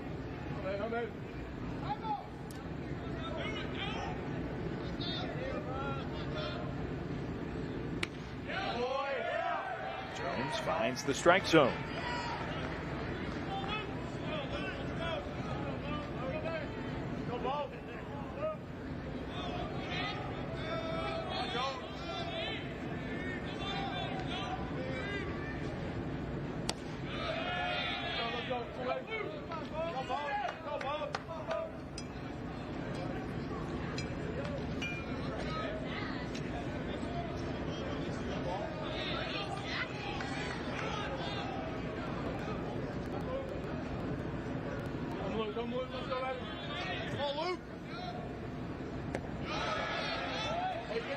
Big slider down from Jones. Misspoke too. We were holding the wrong numbers in front of us, folks. Luke Jones actually went to ending of third. Had 3 walks in an outing against Kansas State last weekend. Tonight, he's much more dialed. Hot bouncer into the Bama bullpen. I think the sentiment of what we were saying still holds true. Everything except for that's on the first one. Maybe it was his first PFP, though. I do stand on that. Yeah. It did kind of look like that. Full count, 2 away. Runners go. It's nicked back into the protective netting. Shout out our guy, Brian Quiggs. He actually let me know. We've got us all this. It's early, right? Week 2. We're doing our homework. That's my favorite part of getting to tell these stories, man. Is like you almost get a glimpse behind the curtains of these awesome programs, and a guy like Luke Jones, who there's so many new faces in that Coastal bullpen. Here are the runners again. Again, it's foul. Not the glove, like it was Neal just half inning ago. It's like the backswing actually catches face mask of Gaten Bodine.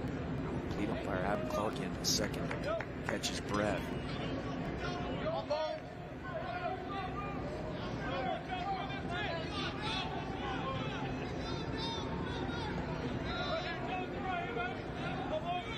Again, a full count. This is pitch number 8 to Hodo.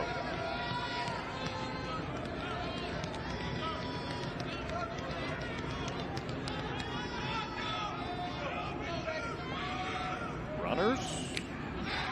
And it hit him. Just barely, but enough to give him first base. And now the bases are loaded for Brennan Norton.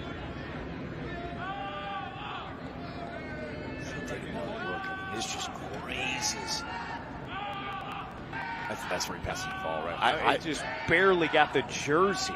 I was a huge advocate, like when guys were screaming, "Wear it" from the dugout. I'm like, you come standing here and wear 94 off the rib cage. Like, there were times I was not nearly as healthy as these guys. I'd rather strike out than get hit by pitch, man. I'm feeling that HBP for weeks. I got a lot to learn from the K. You know what they say? Failure is the greatest lesson. That HBP, I'm laying in bed at night. I can't sleep. That one, I can sign up for that HBP. You ever play with anybody who's sized up on their jersey? To try to get more of those? Yeah, bad news, Darren. I played at a school. You got the jersey you got. A lot of guys sized up unintentionally. Yeah. Yeah. But lightly. 0-1 to Norton. Third plate appearance for the Bama second baseman. He was hit by a pitch in the second. Fouled out to the catcher, Hayden Bodine, his more recent visit. This time also popped up, also in foul territory, right against the net and uncatchable. Great effort by Thorndike over from first, though.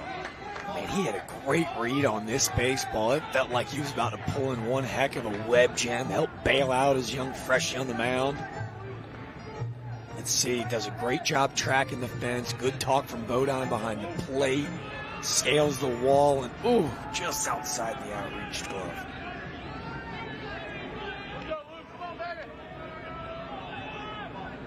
Oh, 2.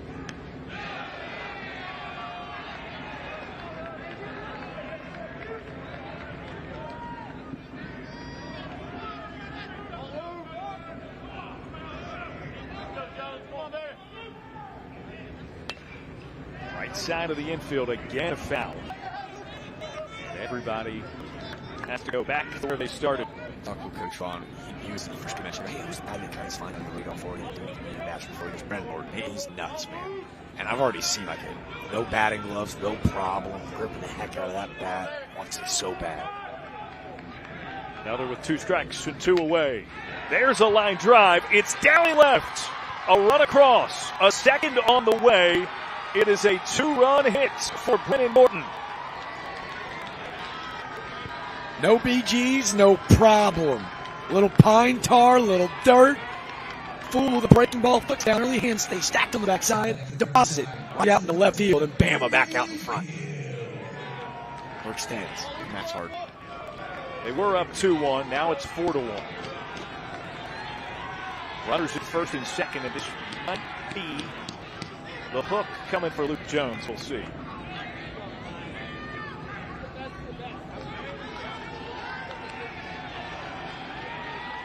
It is. Tough break for the freshman.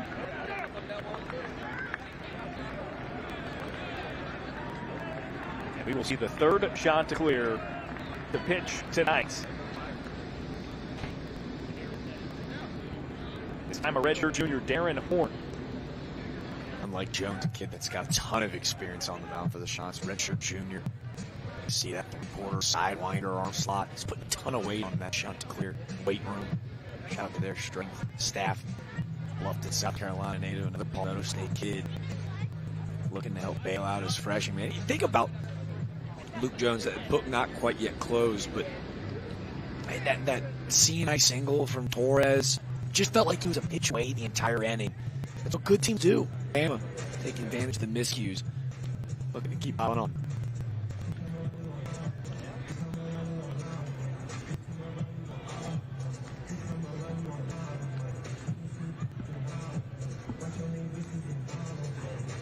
A 3-run lead for Alabama. After the first run's actually driven in by a hit. That's crazy. Tonight. That's a lot of small ball prior to this. Even then, no hard hit contact tonight. Even the swing off the bat of Norton, right? Down 0-2, fight to stay alive, spit on a good slider. 1-2, he just get enough barrel to drop it into left field. It lands innocently for the Tide. And now you got to turn it over to Darren Horn. Coming off an injury last year, he picks up that red shirt, one of the highly touted guys in the state of South Carolina. Played at Mid River High School. 2 years ago, they used this guy as like a fireman, where anytime things kind of went awry, they were calling Darren Horn. Last year, it was the mayor of Conway, South Carolina. This kid, Will Smith, grew up in Conway, played 5 years at Coastal. He's now grad transferred down to Miami. And it feels like Darren Horn is going to kind of take the torch from Will Smith, where it's, when things go wrong, let's get the Horn, get the heck out of here. Second appearance of the season for Horn. In his first, he went an inning and 2/3, a walk, 4 strikeouts, no runs on a hit. his first assignment, Brady Neal. That season 2 years ago for Horn, you mentioned 64 1/3 innings pitched, 85 strikeouts. Put out a lot of fires for the Shots that particular season.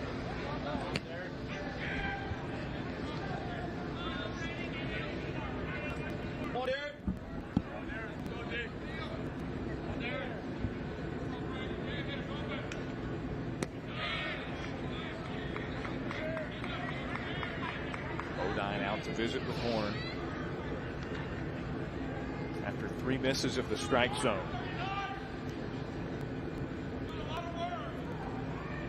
Neal's over 2 with a couple of strikeouts. Looking to reach base for the first time today.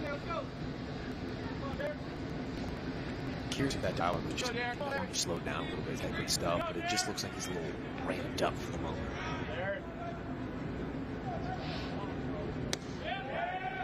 He finds the strike zone.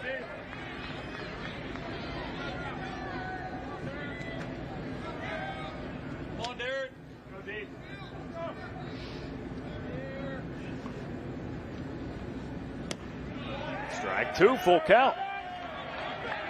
We've seen that several times tonight. A Bama hitter either actually tossing the bat, getting through the motion, or coming very close, as Neal just did. Full count pitch. Oh, so close. Good take by Neal. The walk loads the base paths. I think it's going to be one of those nights where both of these fan bases are going to walk away displeased, regardless of what the scoreboard says with this umpire crew. I thought they've done a good job at those in 2 really similar spots. But I'm just telling you, you're getting sucked in by the fact that both of these catchers, elite pitch framers. Well, I know for a fact one fan base. You heard the chants. Win or not, I think they'll be able to compartmentalize both things. They'll celebrate a Bama win, but also will probably still be holding that. Oh, look at this block. So good, Caden Bodine. I'll tell you what, though, about this fan base. It truly is one of the best in college baseball. It's what makes this sport so wacky and insane. They will be bittersweet, though, because Mike Morrison, the pitching coach for Alabama, I know I talked about it in the open there, a legend. The statue may be already built, I just don't know where it is, because that slider misses in. Morrison, if you remember, it just felt, it threw in every single moment imaginable on that Coastal Carolina magical 2016 run. Bittersweet night for Chanticleer fans. 2-1 down in the dirt, again corralled by Bodine. On Flex's throwing hand, I think he got it with the bare hand as part of the effort to keep it in front. You're right, he's still shaking it that right. Yeah. That one hurts a lot more than Marlboro does right now, though. 3-1, bases loaded. Ball 4 low, another Alabama run scores. Patience is a virtue, right? Hasn't been pretty offensively. You've seen Rob Vaughn's crew put up double-digit runs and every other long ball gaps tonight. Just taking the shot to the big staff is given. Second time the Chanticleers have walked in a Bama run.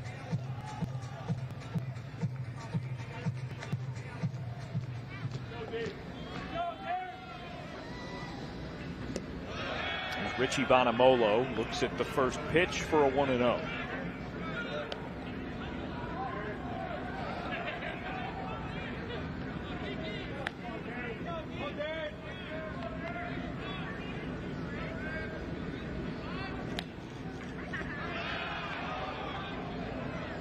Again, an impressive stop.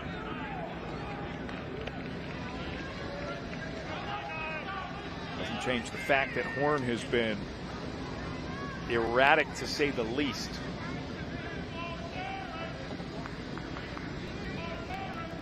This is a new pitching coach from Coastal Carolina. SEC fans think he looks a bit familiar. Never remember that Alabama-South Carolina series. That's Matt Williams, the former South Carolina pitching coach. Really impressive hire for Kevin Schnall this offseason as that coaching staff getting a little bit of a makeover. Bringing in the old LSU skipper, Palmineri, and his whole squad. Matt Williams making his way down. I thought it was a brilliant hire, one of the great baseball mind. For pitching staff that needed a little bit of a different... Yeah, kind of a rebrand, a revamp. I was going to say, I'm not sure it was like mechanically, but they just needed some new life, some new blood. Williams, there's not been many that recruited Palmetto State as well as he did when he was out of South Carolina. Warren stays in.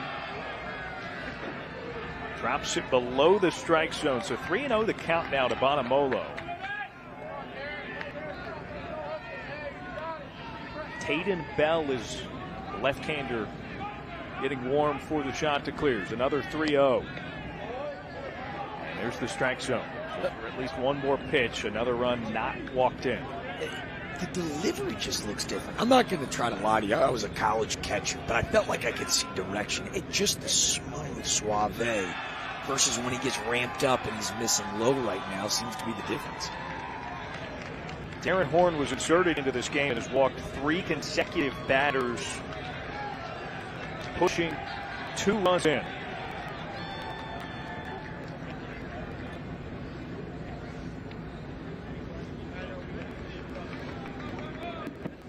And that'll do it for Hornstein. So in comes Hayden Bell. That is a tough outing for both Horn individually and the Coastal as a team in what had been a really close game. You don't really give anything up other than the 2-run single by Horton, yet this feels like it's starting to get a little out of hand. Well, it's odd where, for Darren Horn, when we talk about being the fireman role coming in, when the damage on the base path, you always want to be the fire guy. You don't want to be Johnny Cash, which is just cashing in your teammates' run. That Horn, who just never really found a clean rhythm on the rubber, he'll be back better than ever. But this is really unlike what we saw in that 4-game set where Coastal Carolina hosted St. Joe's, Kansas State, and Washington at the Palace over the weekend. They turn it over to Tayden Bell to try to be able to relive some of those positive memories. Beat Kansas State 9-2 and 8-3 as a really good Big 12 team that ended up playing for a super regional a year ago. That's the pitching. That's the standard that Chanticleers not only are expecting but excited to witness this year. Just a rough couple of innings from the shots here in Jacksonville.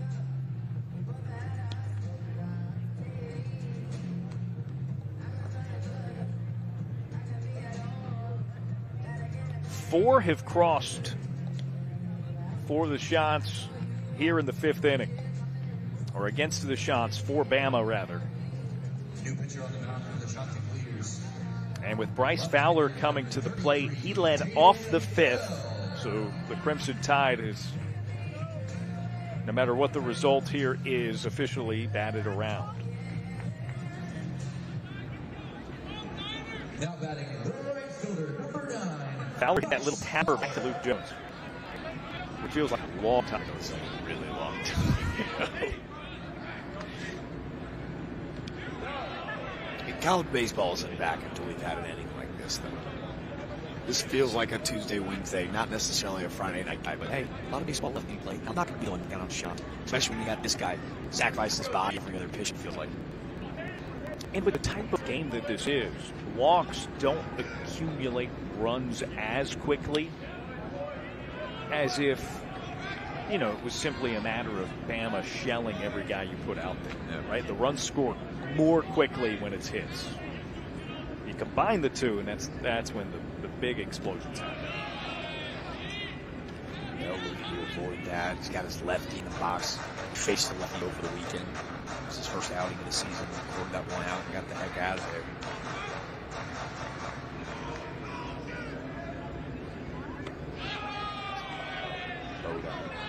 Bell redshirted a season ago, 2 years ago in his freshman campaign, only appeared in 1 game. A lot of youth, the Nebraska native. All 4 taken. Fowler walks. In comes another run as Neal crosses the plate. I think what we're kind of watching now is like the mental psyche of baseball start to take over. Right? These are all insanely talented kids. They know the number 2 left-hand pitching prospect, saved by Nebraska back in 2022. But when it starts to get contagious and you start to approach the game with fear of failure instead of having fun and letting it rip with the boys, like all of a sudden you're toeing the rubber going, I don't walk in the house. Like, just don't walk them. And then all of a sudden the zone gets tighter. Nerves kind of grow. And that's kind of the blow-up inning that we've seen so far. 4 consecutive walks, 5 this frame. Bell, a breaking ball in for a strike to Justin LeBron.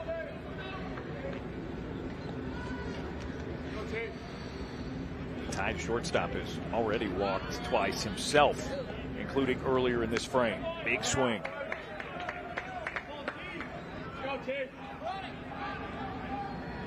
Two strikes against a Bama hitter for the first time in a few.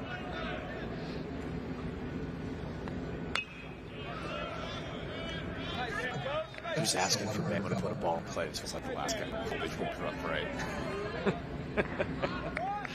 If the assumption is they all just want to hit it already, yeah, this is not the one you want. Yikes. Another with 2 strikes. LeBron watches strike 3. Nice pitch by Bell. It finally ends the top of the 5th inning. 5 come across for the Crimson Tide.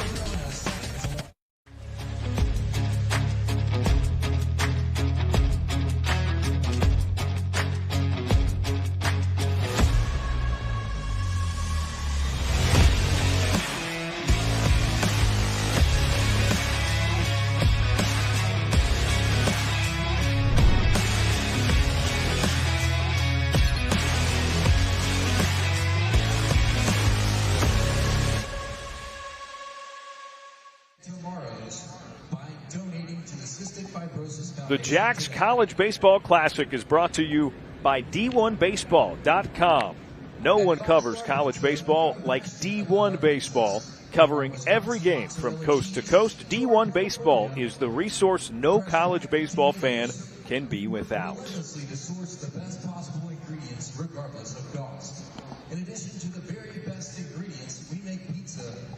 Well, that got out of hand in a hurry.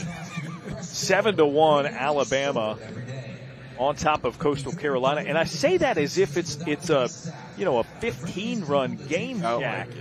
It does, but that it doesn't favor Coastal Carolina that they can't seem to keep balls in play when they're on defense, and they can't stop walking guys. But at the end of the day, they're still well within this striking distance. I think you can perfectly sum that up. Look at the hit category. Like, it's not like Bama really beat you up. Those were all self-inflicted wounds. If you're in that Coastal dugout, it's like, all right, let's go force Alabama to beat us with the bats. Let's fill up the zone. Let's play Coastal Carolina baseball. Let's wake up a little bit. But I only laughed because did you mean to hit us with an Anchorman quote this early? That really got out of hand fast. Well, no. So the verbiage is different there. And I really intended for the Anchorman is that escalated quickly. Yeah, you're right. The tone was the same, though. Yeah, I'll give you that. okay. I'll give you that. All right, sweet. 9-1-2 batters for the Chanticleers. Walker Mitchell, Dean Amijos, and Caden Bodine.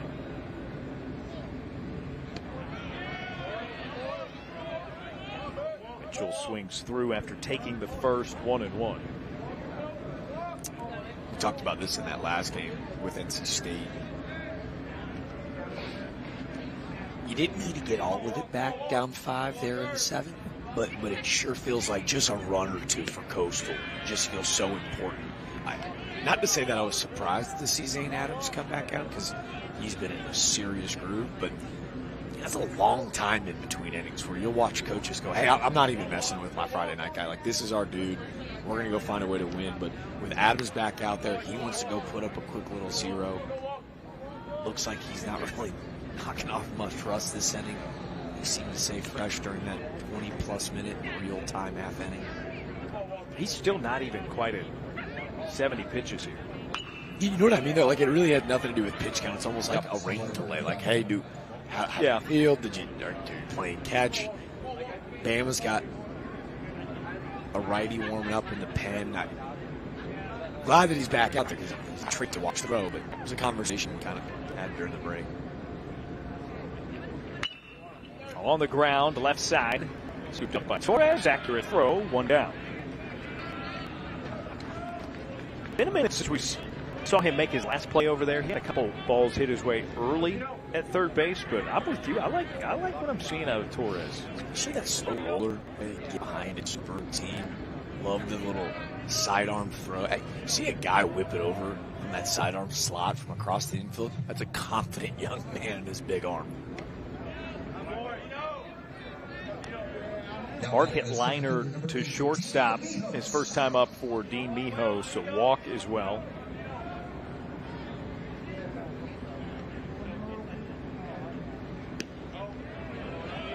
Called strike from Adams.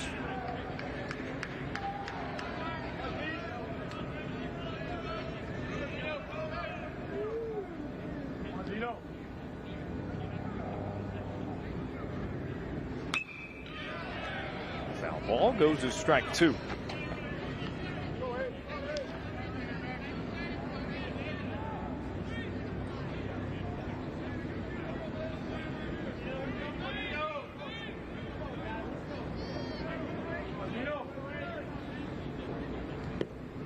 Bounced over the plate. And count now 2 balls and 2 strikes.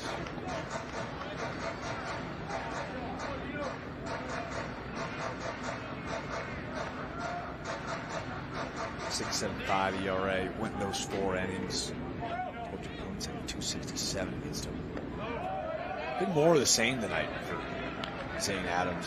Talked about the plethora of southpaws in our league, but maybe because he just doesn't have like the crazy eye-popping numbers. But when we turn around and Bama's, like 3rd or 4th in the SEC this year, this is going to be a young man, large part because of it. Another one out of play, so this will keep it at a full count for Mijos.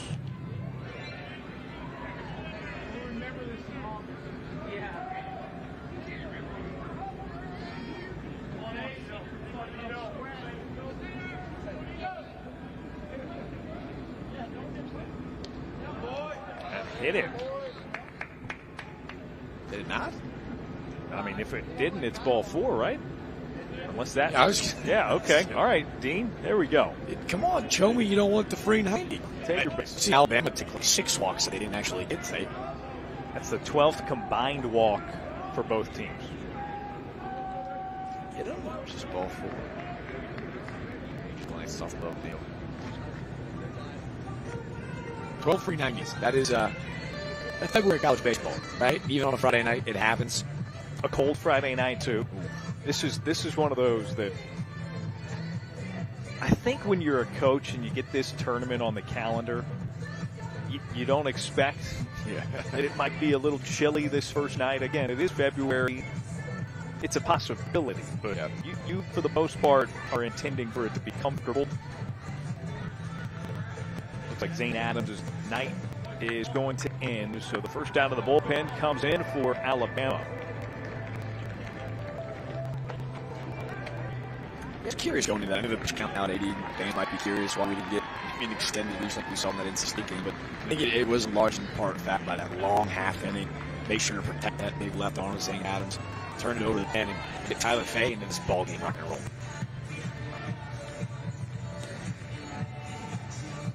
It's another body for it.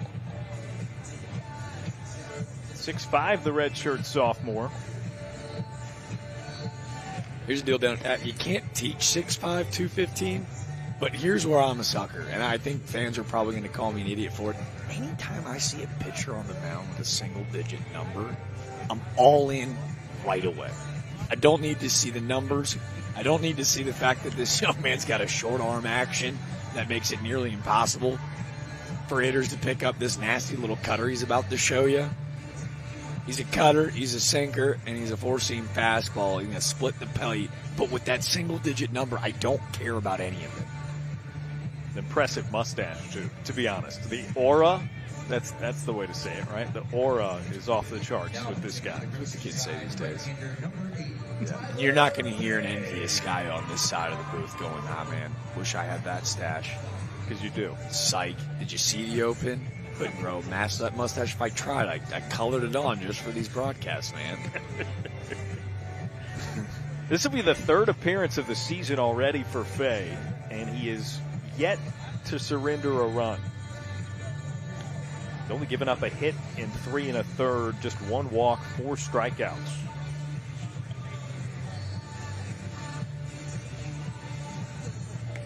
Last year's redshirt freshman year. There's 1 and 2 with a save on the season.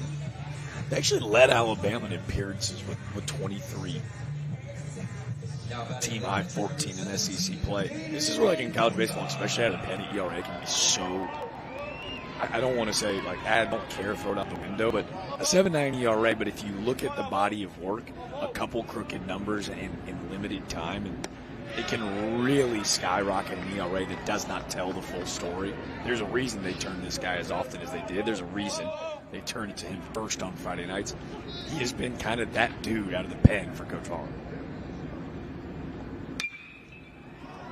Caden Bodine swings it foul, so it's 0-2 count for him. Remember, a switch hitter, so against the righty Fay, this is his first left-handed plate appearance.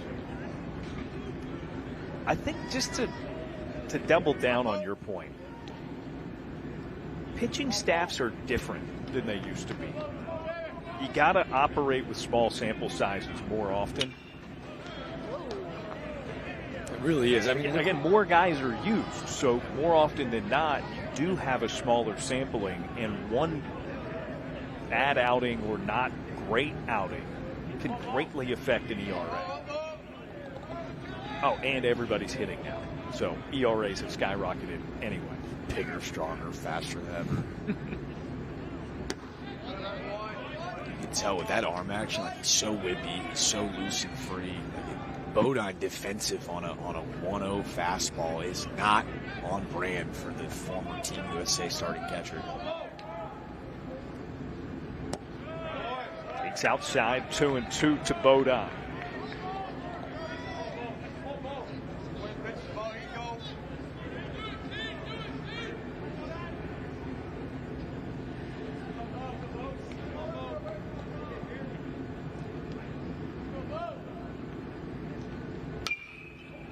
Liner out to center field, down for a hit.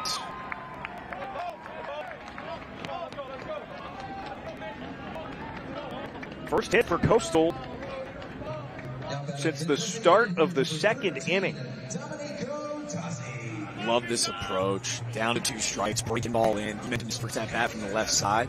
They really are mirrored swings, which I never understand how switchies can pull that off. This time, breaking ball gets in on the hands. He's able to clear the hips. Shoots out in the center field. Couple aboard for the shots now. Domenico Tazi, the batter.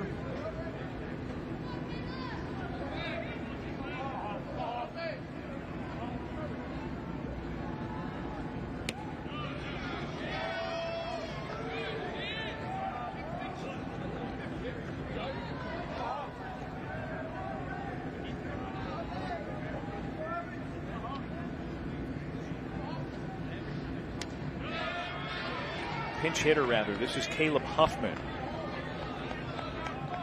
Duke does too. They've got his name up on the scoreboard.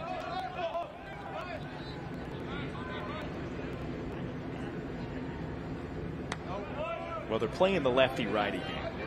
That's how it caught my eye. I was okay. And right, like in the left-handed batter's box, I was like, wait.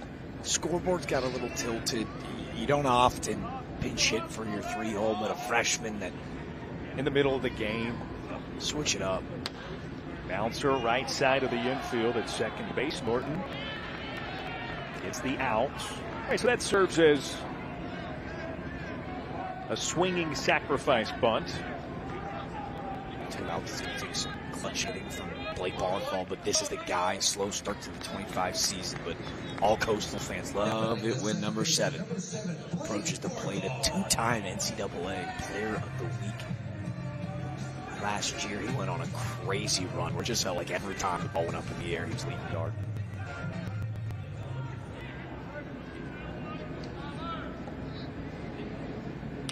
First pitch swinging, fouled it off of his inside foot.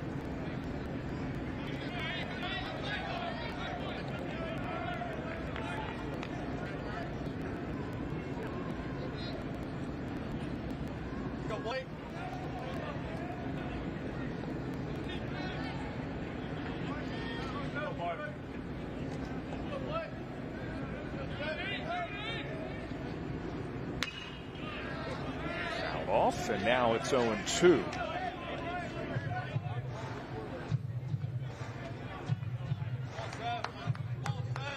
Barthol, one of 6 Pennsylvania natives. Coastal's done a great job recruiting that state, all impact guys. 2 strikes with 2 away. Leaves it up top, and the count 1 ball, 2 strikes.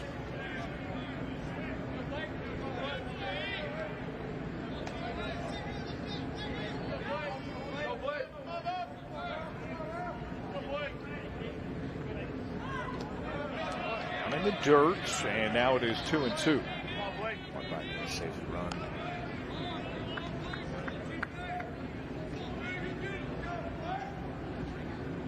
Barthol has only driven in 2 runs for Coastal this season. Base knock would drive in 2 more and double that total. Launched up center field, but it's caught by Bomola. 2 stranded in scoring position for the Chanticleers. They remain down by 6. This is the concert ticket, and the t-shirt you bought, and the wristband that the bouncer put on just a little too tight. This is the ride after the concert. To this place, Whataburger, where you ate these hash browns and drank this coffee with these people, your friends, and some guy named Ronnie. No matter how your night starts, it should end with breakfast. Open 24/7 with breakfast served 11 p.m. to 11 a.m.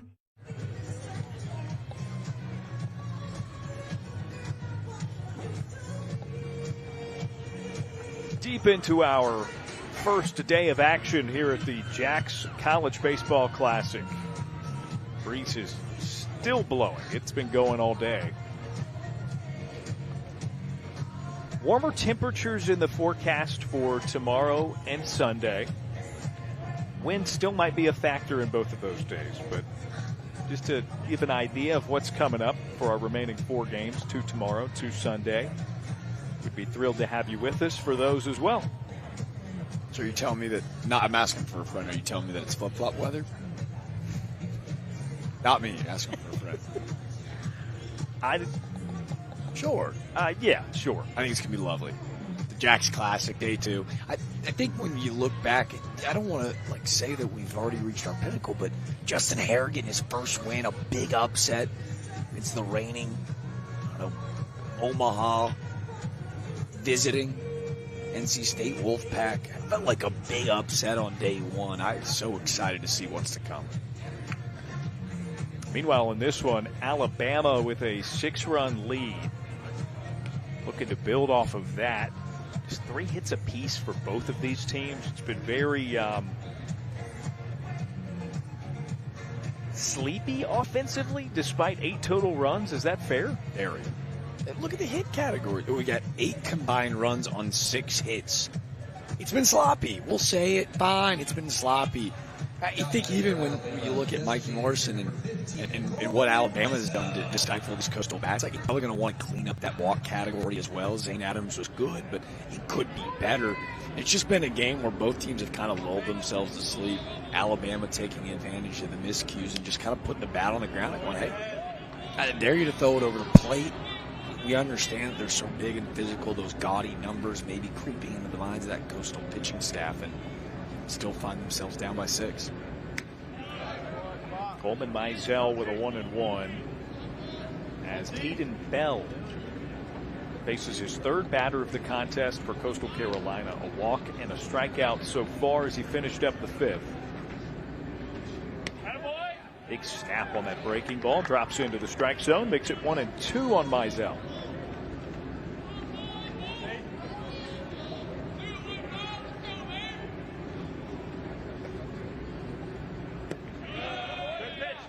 Great pitch. True 12-6 from Bell there. And oftentimes when you see a guy that'll go to that 12-6, it almost serves as a setup pitch. You're just trying to change the eye level and get a talented hitter like Mizell on his front side. This low and away brings the count full. See what Bodine is set up, though. Right, change the eye level, then get a fastball in on the hands. If I can get you out on your toes, and then all of a sudden I sneak a fastball in on you, a guy that can usually turn on that fastball. Mizell watches it miss low. Another walk the third baseman, number 32, Jason Torres. The 10th base on balls of the night for an Alabama hitter. Rolling 6. Got it. But win a lot of games if you're Bama and again, it's a really talented offensive group. Sometimes you'll see them swing themselves out of this lull. Like, even as an offense, like, you're not terribly stoked about the 7 runs you put up because it hasn't come in the way that you usually go about it. So it's a credit to them for not kind of swinging Coastal out of this little drought. Torres looks at strike one. I think there's a lot to that point. It is remarkable discipline by the Alabama hitters. And we saw Justin LeBron frustrated earlier because he didn't really get anything to hit. Torres a scorched ground ball to shortstop. The flip up the ball. Easy turn. And it was a double play for the Chanticleers. This ball's hit so hard that it's bobbled, but they're still able to turn it with ease. Great work by Ty Barango, staying strong, get that knee down, get the body in front. Barthol, great hands, turned over. Yeah, you mentioned it was dropped initially. Torres still beaten by a couple steps. Listen to the curse of absolutely smoking baseballs. Clear base paths for Will Hodo. I want to go back to your point, though. And I know you're never supposed to start a story with 2 outs, so forgive me if I end up ruining this. It's early in the season, fun in my group. Think about that 3-0 swing from Cade Bodine early in this game. Zane Adams kind of on the ropes. He just walked the hitter right before Bodine and Dean Vijos. 3-0, he gets the green light, pop up, ground out of the inning. Right? Coastal kind of swinging Zane Adams out of a little bit of trouble. Whereas Bama has abstained all night. They put the bat on the ground and go ahead, keep going, right? Justin LeBron is trying for that top 10 moment every at bat. He's upset that he doesn't need to do so. He'll take his free 9 even though he is upset internally, but they've taken those free passes. Yeah. Called strike 3. Hodo upset about it, but the side is retired. 3 up, 3 down. Conditional as it may be with the double play, but a good frame. 8-0.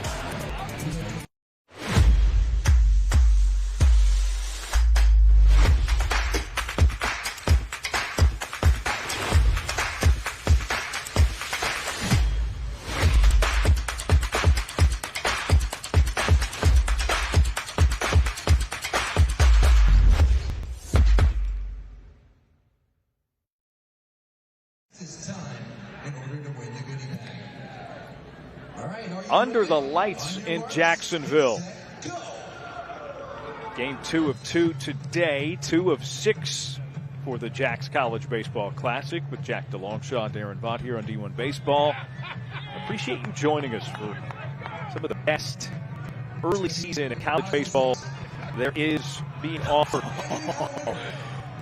We had an actual dizzy back participant. This young man, and yeah, you're never going to believe it, the young man in the Coastal Hawaiian shirt with, yes, he's rocking that old school Jamie Chadwell mullet. I know he's a big football fan up there. Just took a tumble, friends. We said D1 Baseball brings the best baseball around. Give me the best marketing games, peak events, got us going.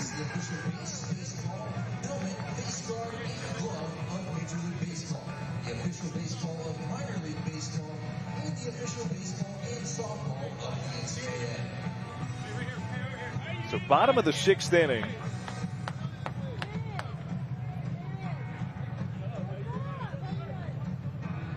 Another Fay out, back to work.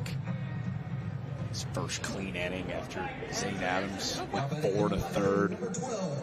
He and Cullen McKay both with 6 punches. It felt like after those first 2 innings we were going to have a kind of a shootout on the mound, and then things kind of hit a stalemate.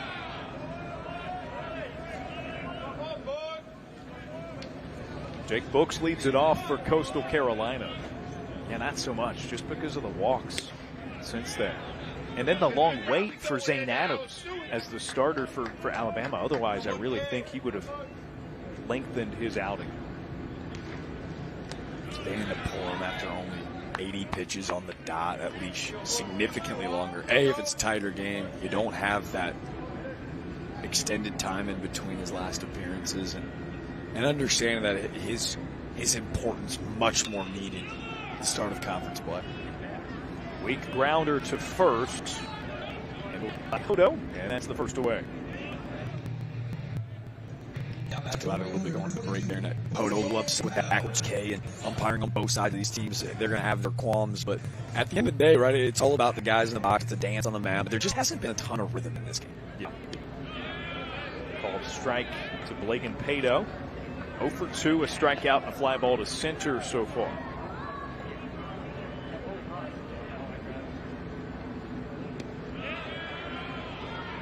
I think as an offense,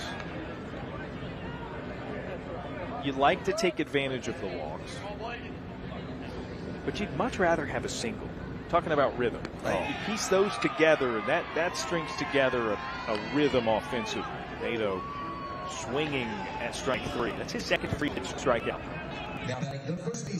Long were the days as Coastal Carolina fans hear this kind of constructive criticism of the staff, and all the while, the guy that led him to a natty, the pitching coach for Alabama, Mikey Morrison. Kind of love it, the way that this game is rolling, right? He's got Tyler Fay in the game, the guy that led his squad in appearances a season ago in their first year in Tuscaloosa. And you can see he finding some rhythm, working with some pace, getting this game rolling. That's kind of how he approached the mound when you remember he and like Andrew Beckwith, who threw from like 6 different arm slots on that trip to the national championship. They work with such pace, made batters feel so uncomfortable. Called strike makes it 2-1.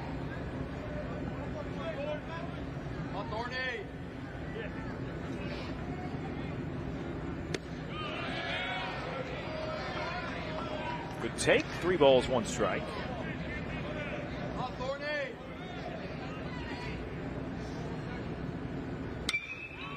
High chopper, Hodo.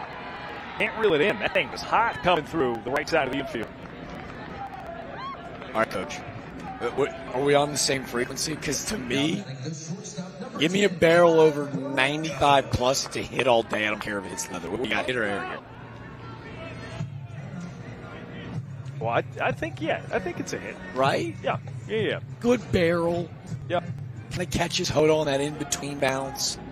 You're going to be disappointed. Yeah. Well, I know scoring is an E3. I think it was one of those where I knew the reality of the situation, but as a hitter, there's some bias there. All pitchers at home listening are going, "You're an idiot, Jack." And that's fine. I agree. I get it.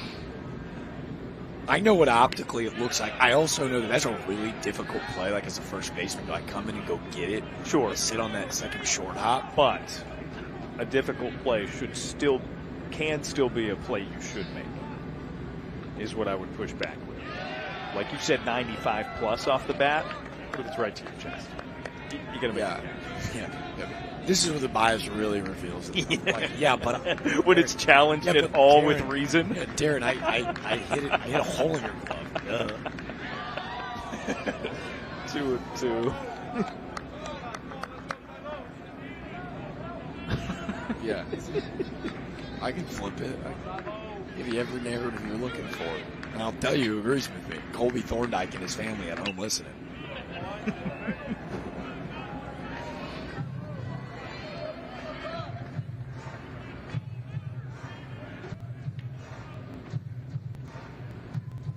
Still a 2-2 here for Ty Barango. Hard hit. That's not through. A diving grab by LeBron, but the throw unable to get across in time. Holy, I almost got it out of my mouth. That was through the left side of the infield. He's silly, man. This is going to be the best play that never was. Look at the full extension, and watch where he throws this baseball from. He's in shallow left field, off of one knee, giving his best catcher impression, and just throwing a dime across the infield. Barango relatively speedy, so he beat it by probably a few steps. There's at least one NCAA Division I college baseball player that does not beat him. And that to me, even though it's just one of the many, that to me is impressive.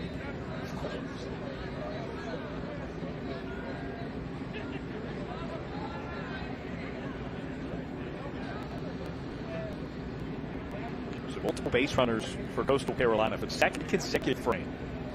They stranded 2 in scoring position in the 5th.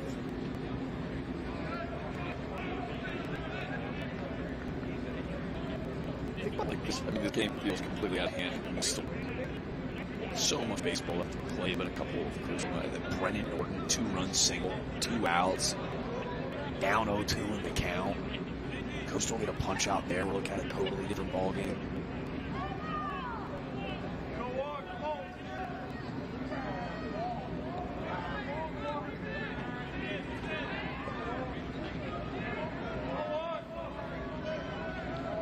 Walker Mitchell 0 for 2 today. Looks at a strike. 9-hole batter for Coastal. Dean Mijos in the top of the order. Follow him.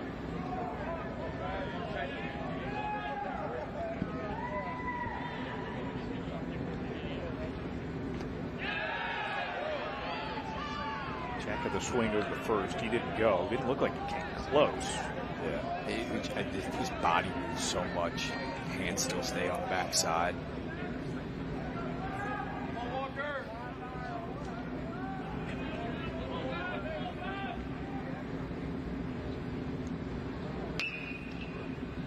Another one in play on the ground. LeBron makes the short toss to second base, and it retires the side. So a couple of runners for Coastal, but still no runs since that one in the second inning. 7-1. Bama with the lead as we enter the 7th inning. And now, Jack, it's time for some Jackson Classic trivia. I'm 1 for 1. Yep. But I'm really 0 for 1. I got to the problem. I got the answer, but my problem-solving skills not great in the last round. Both. If this was a math class, you would have had points taken off for showing your work and it being not the right pathway to take. Okay, so here we go. Jack's Classic Trivia presented by the Cystic Fibrosis Foundation. What is the nickname of Alabama's baseball stadium, Sewell Thomas Stadium? This one's a slam dunk. Slam dunk.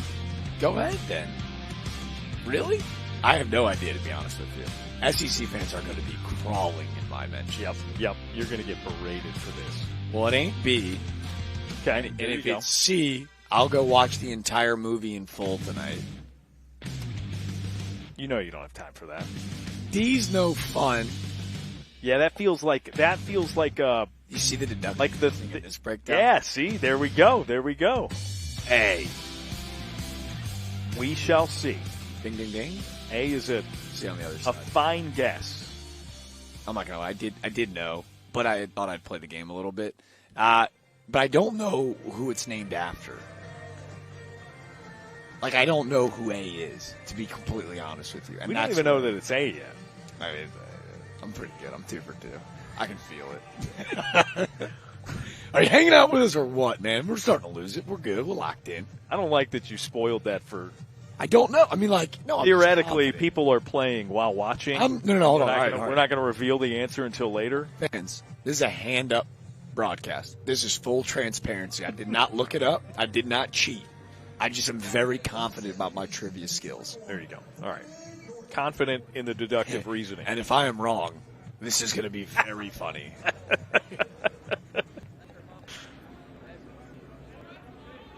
Bama to the plate. Brennan Norton leads things off.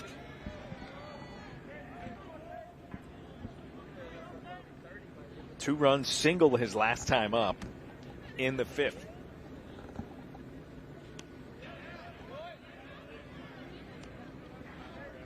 He's responsible for the only 2 runs to be actually batted in tonight.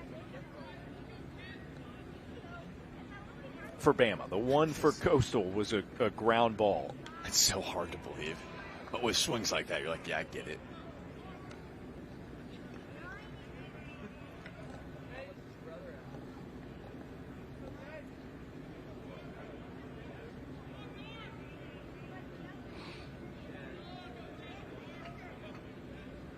Tayden Bell, the 2-1.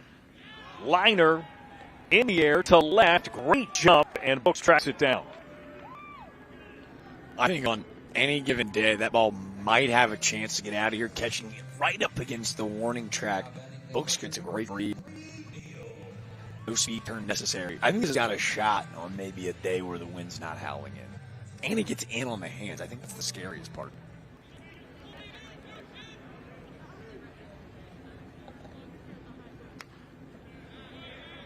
First pitch swing from Brady Neal, and it's fouled away.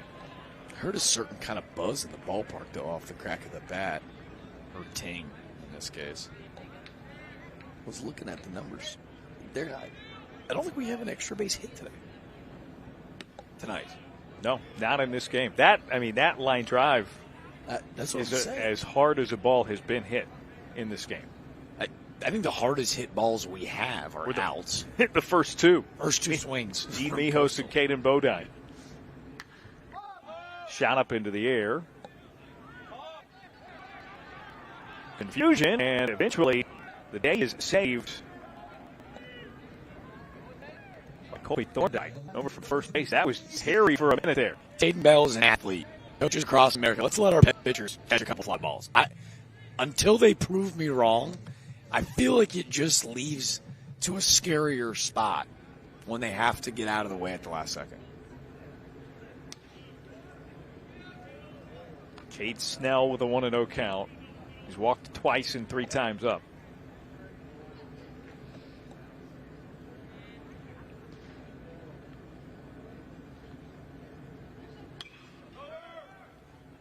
Grounded foul.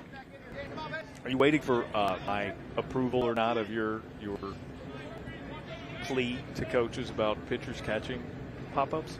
Oh, do you have a? Well, I felt kind of the lean, like the coming my way. I was leaning because I got a good story on Snell, but there's 2 outs and I don't want to do it. I keep forgetting that I got these guys 2 more games throughout the weekend. Leave you on the edge of your seat. I got a Cade Snell story that's gonna make your weekend, friends. Give me with your take, though. What do you got for me? I think Thorndike was late recognizing and getting over. Well, as nobody else wanted to catch it. Somebody's got to want to catch it. Why can't it be Caden Bell? Because he's going to trip over the hill. Why? He was already off the mound. He already escaped. Yeah, you're the question mark behind my why, though. Ron Burgundy, put the question mark on that teleprompter. Ball 4. Snell walks for the 3rd time in 4 plate appearances.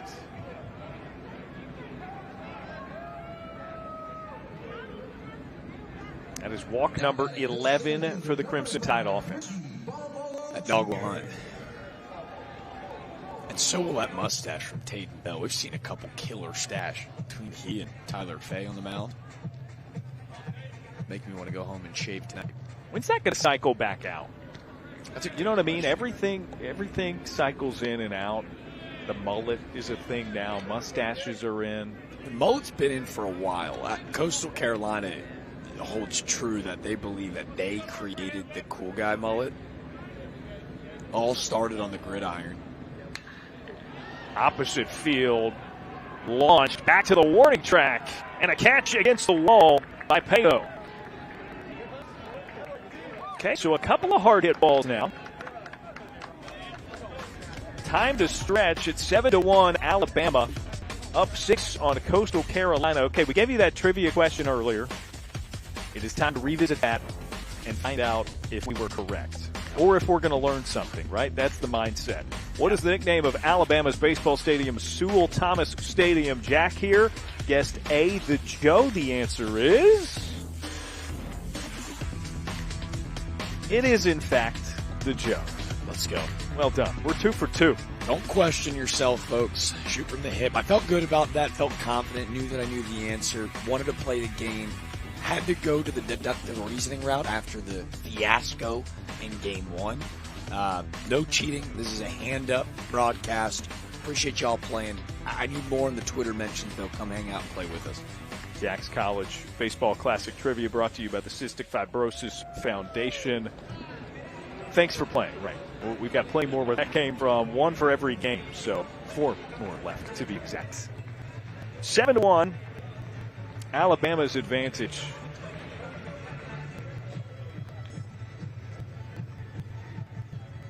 Entering the bottom of the 7th inning. And again, look, it's 7-1. It would go against the kind of baseball game that we have seen so far tonight. But it's totally possible for a team to play 6 runs in a few innings. Do college baseball fans remember who we're dealing with? This Coastal Carolina. That's why Alabama's going to go back to the pen. bring out number 44. Packy Bradley Cooney. You know exactly what I'm thinking. We've got first-team All-Americans, folks. We've got second-team. We got freshman list. We got defensive list. We are putting together Darren Bott's first-team all-name list. Alabama, I think he got a selection. Packy Bradley Cooney, second appearance of the season. His first, faced one batter, struck him out. So far, so good on the 2025 campaign for old Packy. I think that's what his teammate called. Well, it's his name. Well, I mean, old Packy, I editorialized with the old Packy. Old Packy pitched for PBC. He's a good one, too. He's a great one. With a name like that, I know he was loved in Bowie's Creek, where he threw for, yeah, that's right, his old coach, Justin Hare. Spent one season at Campbell, 25 appearances out of the pen, led the team with 6 saves, good enough for 9th nationally. Got a weird feeling Coach Vaughn's going to use this guy in a multitude of ways. Top of the order for Coastal Carolina, 1-0 the count to Dean Mijos. He's walked 2 of 3 times up tonight.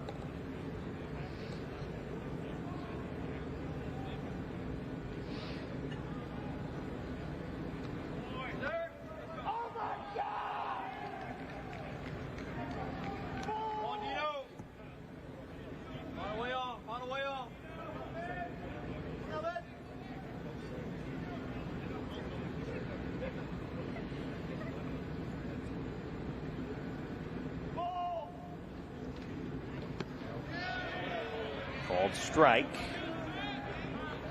And Bradley Cooney with a 2-1 count. If their choice in reliable relievers doesn't tell you that they do not feel comfortable with the 6-run lead either, Mikey Morrison is going for the throat along with Coach Vaughn. Like, they do not want to allow I say viral because it feels like all of their big moments seem to go crazy on college baseball Twitter, but this is an offense that can catch fire with the best of them, so they go to 2 very reliable arms in Fay and Cooney. Popped up, curling foul toward the seats, and out of reach, so that keeps it at 2-2.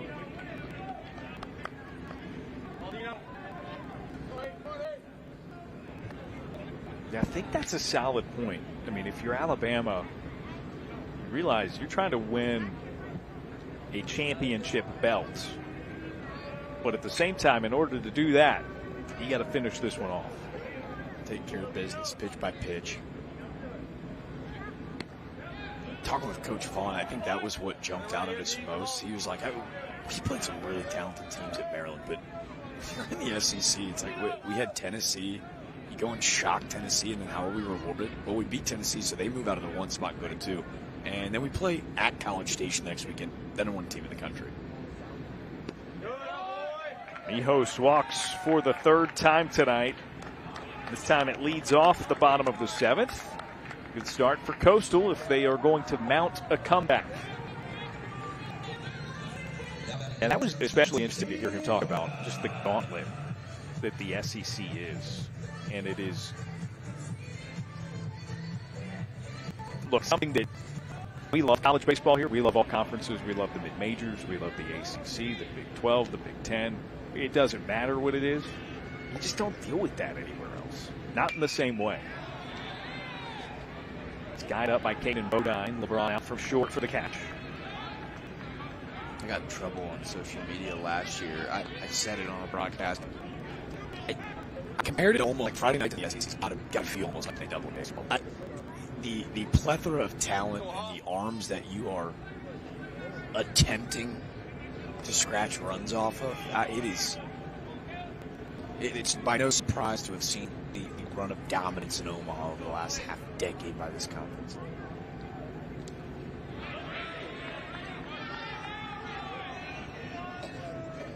Now batting designated hitter number 44, Caleb Huffman. Second plate appearance for Huffman. A ground ball to second, his first time up.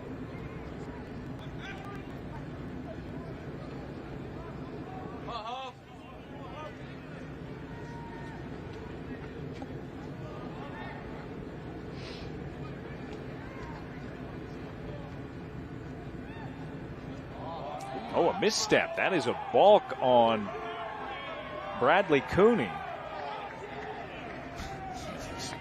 Down 6, those Coastal fans will waste no moment to let Cooney hear it. By the way, 3 relievers in a row with awesome mustaches. We're just excited to see. You can almost see that back pivot foot just kind of almost sliding on the rubber. Based on his reaction, it almost looks like he was in some pain, but fortunately you can see on that replay, just quite literally slides on the top half of the rubber.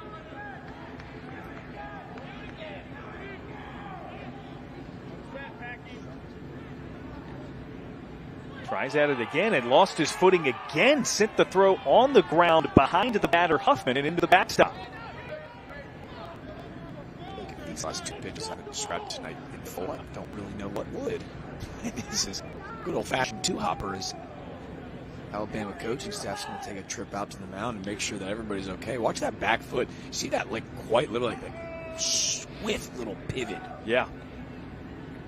It was almost as if he plants it with so much force, and if that's not firm there, it's going to slip. Well, you see a lot of guys, too, especially from the stretch, they'll dig into the rubber, and he's coming set on top of it. Yeah. Where it is a little bit slicker. Like, I know he's digging in to get that dirt out, but and the field is manicured. I'm almost certain that this is just going to be adjustment. Let's see if he toes the rubber in front of it instead of on top of it this time.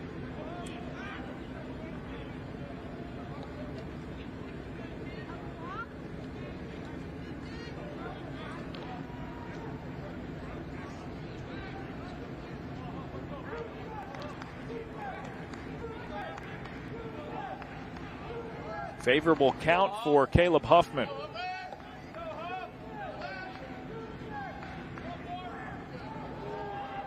And now a step off.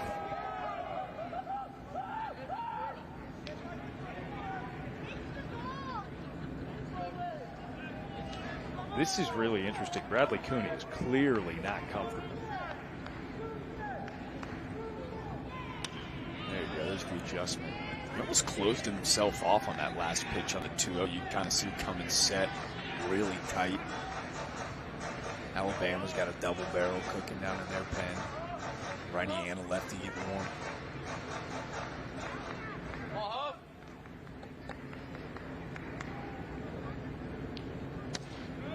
Now you'll see guys, but this is almost really over-exaggerated where he closes himself off. He's a high 3/4 arm slot, but he's also going to toe the far side of that right rubber.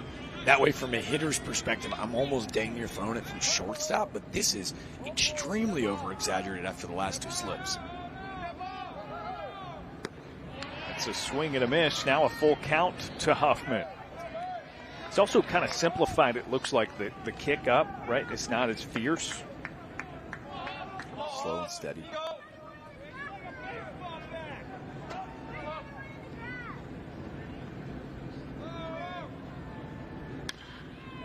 Other way, LeBron, the backhand throw on the run. The hop, not in time. Huffman ran it out.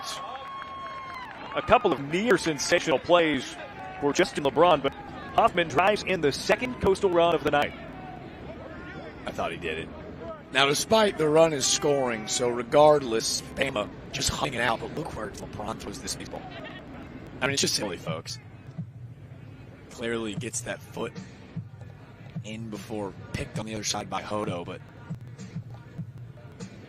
just a marvel to watch Justin LeBron go to work. That one was awfully close.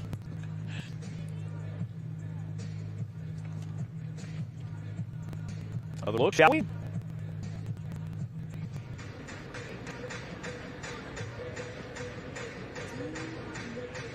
Oh, because he hits the middle of the bag. That's a lot closer. Yeah. Than in real time.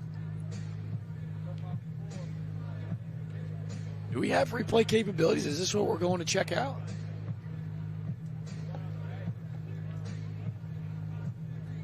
This will be the first replay of the Jax Classic.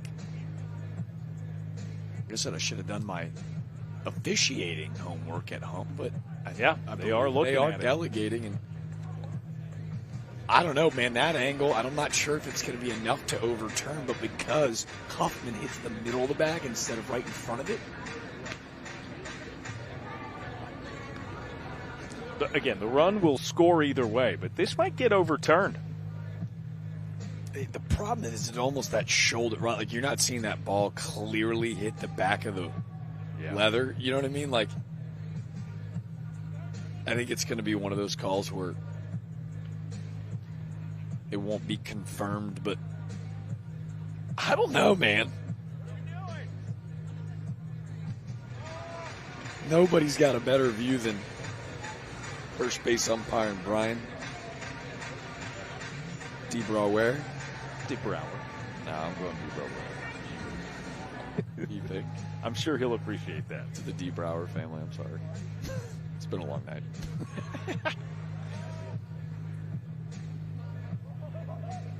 I love you for it, but sometimes you're a little ready, fire, aim. Oh, you got his first name out without even looking at the last name. Oh, brother. Act now, think later.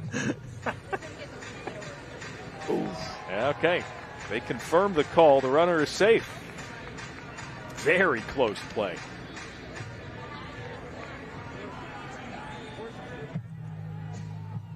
So it is officially for Hoffman an RBI infield single.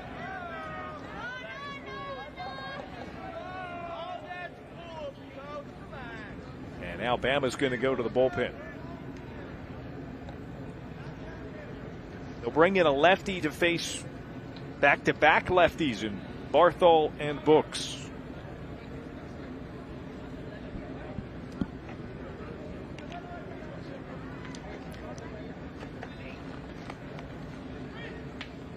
That is, of course, unless Coastal decides to pinch hit for those two. Be a bold strategy, God. Doesn't seem likely. Oliver Ellison, the sophomore, is the new arm. Forgive me, that's the wrong 41. Connor Ball. Again, long night. Hey. Hey. Oh, hey, brother. I was giving you grief. That was karmic. That was karmic. I wasn't going to say it either. Here's the thing. 41. Connor Ball, the redshirt junior. It has been one of those nights. If college baseball isn't back, it is surely back now. It is now, no doubt. One of those days. A great day. Oh, a magical day. Jack's Classic. 5-star. Connor Ball, dang near 5-star recruit. Told you Mikey Morrison is going to his dogs in the bullpen. He was an SEC first-year academic honor roll about 4 years ago. But for Ball, an Alabama native, didn't see any action last year due to injury, but appeared in 11 games as a reliever back in 23. They see this guy as being their premier lefty-lefty kid. Like, he's going to come in, he's going to tell you what pitch he's throwing, and there's nothing that you can do about it. It's a crazy spin rate. I won't bore you with the metrics, but a fastball slider mix, see that big, just whippy, right? Another 41 at the big league level that's got that arm slot. He's going to come in, and his job is to get left-handed hitters out. This is a premier opportunity to go get two of the best in the entire Sun Belt Conference. Now batting in a second base to number 7, Blake Barthol. It's been a rough start to the year for Blake Barthol. For Ball, he makes his third appearance. And he's yet to surrender a run. First pitch, a strike to Barthol, 0-1.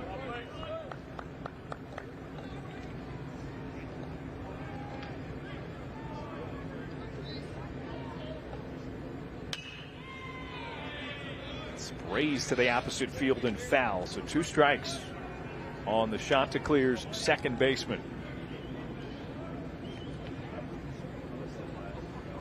Better time than now. 7-2, runner over at first. Big shift onto the right side. Love the approach, trying to take it the other way. Swings through it for strike 3. I tell you, the slider's so good, he's just going to get up there and tell you what's coming. It is wipe out lefty slider stuff. And the minute a lefty sees him toe the rubber and go, really, this arm action, I know it's coming, but it just disappears. There's no picking up a dot on that baseball. Tough AP for Barthol. First pitch, a strike to Books, another lefty Again, consecutive ones.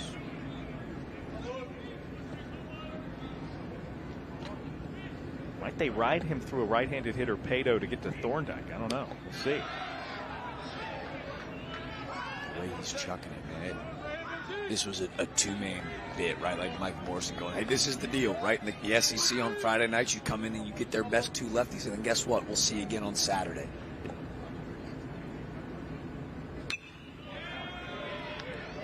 Foul out of play, 1-2.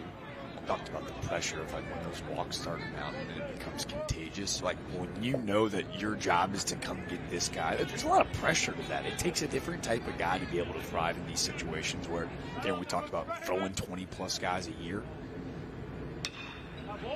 Reaching for it. Brooks hangs in there with the 1-2. So the appearances are going to be high. The innings will be relatively low. But for lefties to hit this guy, that's going to be the approach where it feels like you're almost slapping the ball the other way.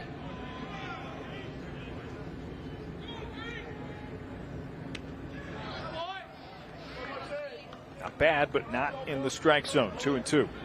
That was like a frisbee. That's where like Jake Books is like, they're like, hey, great take. Like, I never saw it. Ball with the 2-2. That one almost snuck in. This one just with not much bite. You see him falling off to that third base side. Not as sharp as his previous ones. That Bama dugout wanted it. It's a good call. Good call from behind the plate. Full count. Back to the pull side shift for the infield.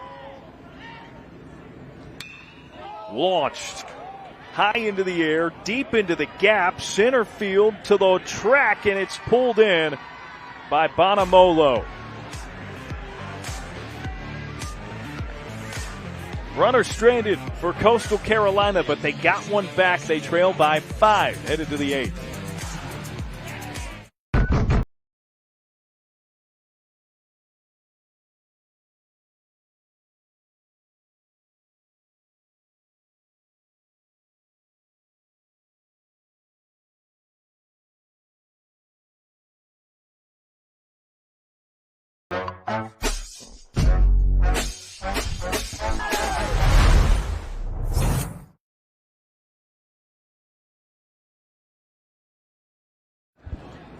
Their guess is lower.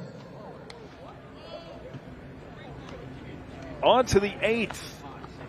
Alabama trying to polish off a Game 1 victory at the 2025 Jax College Baseball Classic here at VyStar Ballpark, home of the Jacksonville Jumbo Shrimp, AAA affiliates of the Miami Marlins. Jack DeLongchamp, Darren Vaught, glad you're here on D1 Baseball.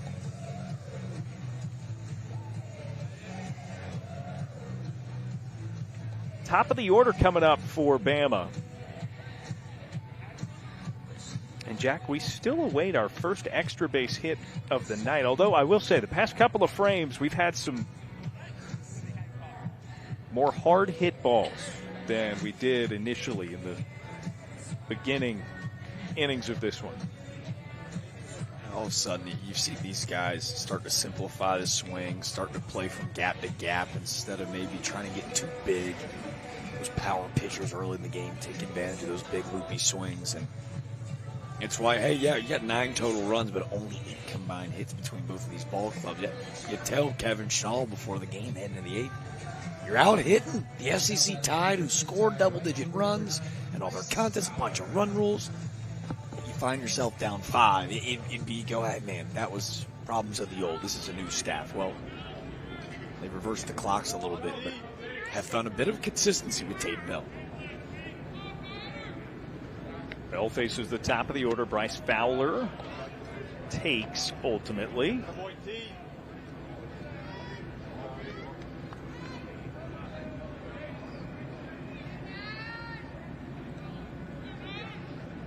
Did maybe suggest that the bunt's going to come out.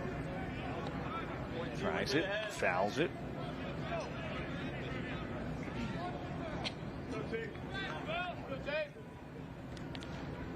Fowler, LeBron, Mizell.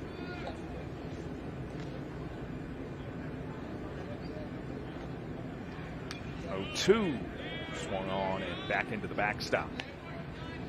Been really impressed with Bryce Fowler. I know he's our player to watch going into tonight. Such a compact swing, hands so quiet. Great athlete. He's going to be the name that kind of flies under the radar with LeBron hitting right behind him. Takes and it's 1-2.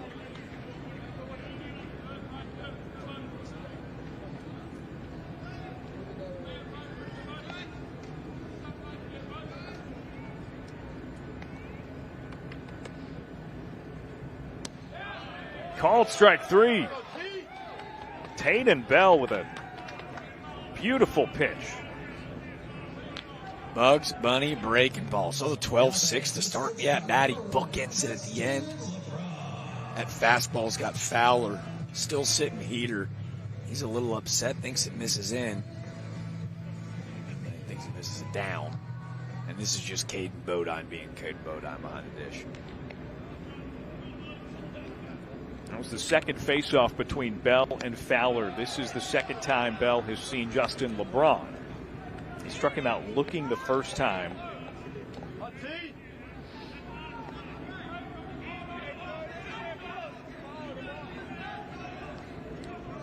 Bama coaching staff giving an earful. Home plate umpire Adam Clark.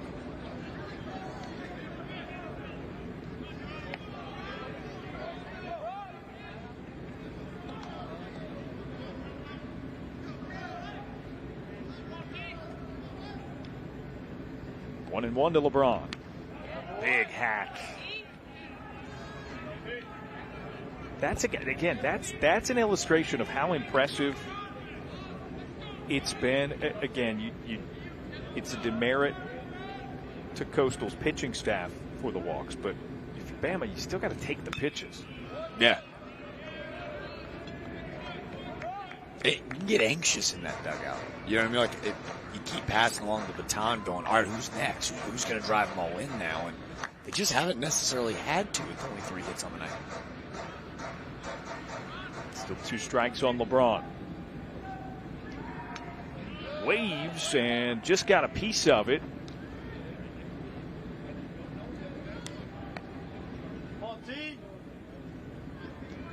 Narrowly, LeBron hangs on. He'll see another with 2 strikes.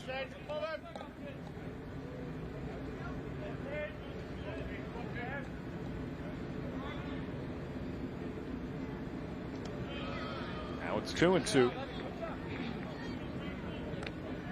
Conversation tonight, though, from both of these coaching staffs. Hey, let's make sure we get a second meal to Caden Bodine and Brady Neal, who are going to battle tonight. Yeah. Both sides have blocked, it feels like, close to 60 baseballs apiece. Bella 2-2. Now a full count. That foul ball there by LeBron just now, the one that just barely got a piece of it. Bodine just barely couldn't squeeze it. It was 1-2. Now it's pitch number 8 of the plate appearance. On the ground foul. That one was well struck, too. Talented hitters like this, multiple chances to see the arsenal. It only gets more dangerous by the pitch when you allow a guy like this to just keep hanging on. 10th pitch, taken, and a called strike 3. Third time tonight that LeBron has struck out. A rarity, but I think this is credit to that big breaking ball. It just kind of catches him snoozing. Fastball away, catches the corner. Bodine makes it look pretty as ever. And here's the silver lining tonight, man. Taden Bell been very good in relief after a couple rough outings right in front of him. 4 punch outs now as he is through 11 batters faced. Did walk 3, but inconsequential walks. Opposite field, Mizell flies out to retire the side. Crimson Tide go in order in the top of the 8th inning. On to the bottom of the frame. Only 6 more outs for Coastal to come back.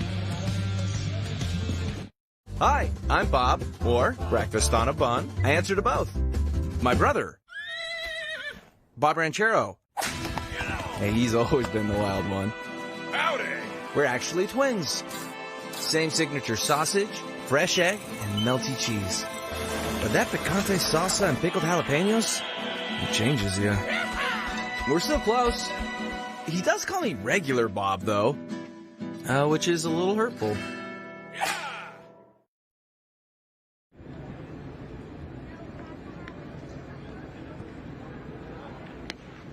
The Chanticleers of Coastal Carolina trailing by 5. They've only got 6 more outs to plate 5 more runs to keep this thing going and continue to have a chance to win their Jacks Classic opener.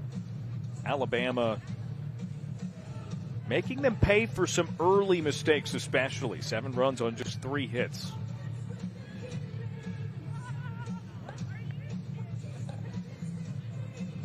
Kind of talked about it in between break. It's been a weird night. Been a really weird night for both of these teams that probably game planned for days to get ready for this highly anticipated matchup. For a guy like Michael Morrison, returning, if you're just joining us, the former national champion, the last time that he shared a ball field with this Coastal logo, he was on the mound, Charles Schwab Field, hoisting a trophy. The first for Coastal Carolina, Gary Gilmore, a legend of the game. And tonight, it's been dominated by pitching. You look at the box score, 9 combined runs on only 8 hits, but maybe not in the way that you thought. A lot of punch-outs, but with that, both sides giving up quite a bit of free passes. That's the storyline for Coastal Carolina, until finally finding a bit of consistency with Tatum Bell, who has come in, and yes, with 3 walks, pair that with the 4 punchies. 3 1/3, but he has not given up a run. He really helped stop the bleeding, where you look at the scoreboard and go, hey, bloop and a blast, back in the ballgame.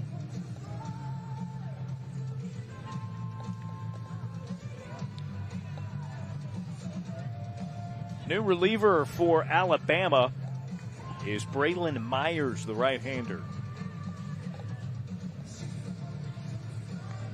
Second appearance of the season for Myers. He tossed a clean inning with a walk and a strikeout.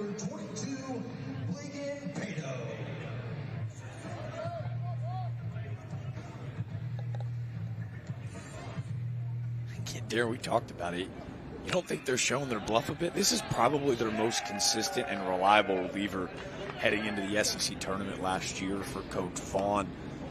Finished 2-1 with 3 saves, a 2.73 ERA, and 20 relief appearances. He just got better week by week. Heading into this season, they've got big-time expectations for Myers. Check of that swing by Pato over to first base, and Ryan DeBrouwer says he went, so it's 0-2.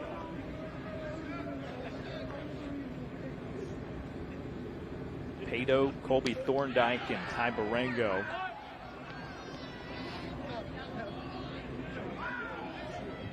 Due up here for the Chanticleers.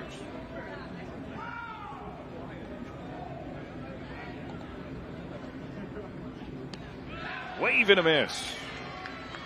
Strike 3. Myers gets Pato, and that's 1 down. Yeah, stuff pretty much speaks for itself. He came in and just bullied him right away. Hey, good morning, good afternoon, and then check this pitch out. Whew. That starts on the hip, ends up about 2 balls off the plate. Nasty stuff from Myers. This outside to Thorndike. Walked a ground ball, and he reached on an error.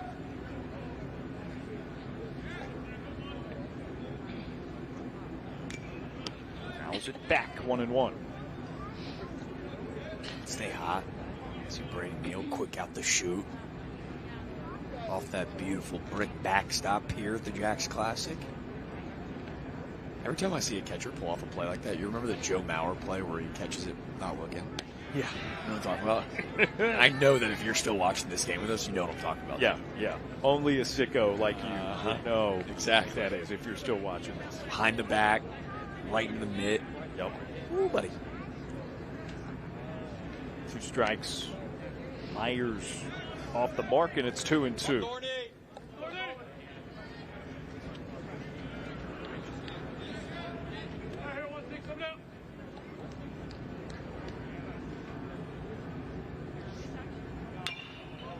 High fly, deep into right, back toward the wall. Fowler got it, shy of the track, and it's the second out.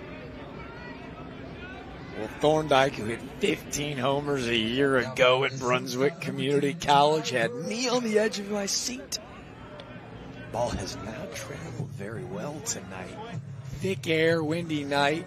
Allen straight in, and Thorndike just nearly misses his first career homer as a Shant.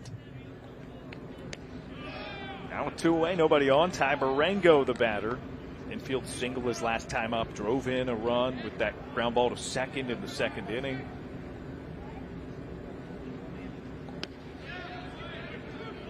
Looks at strike one. Doesn't Myers just look the part of the mound? Big, strong, physical kid. He works with the pace that Coach Vaughn loves. A lot of confidence. Now a strike away from finishing off Coastal in the 8th.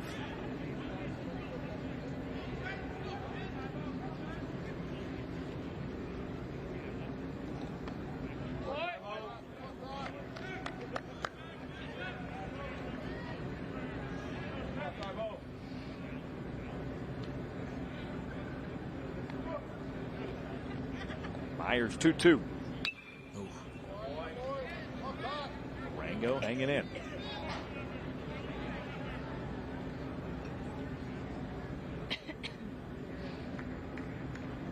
Always tough as a hitter, especially on a cold night like this where you know you guys got a high plus fastball.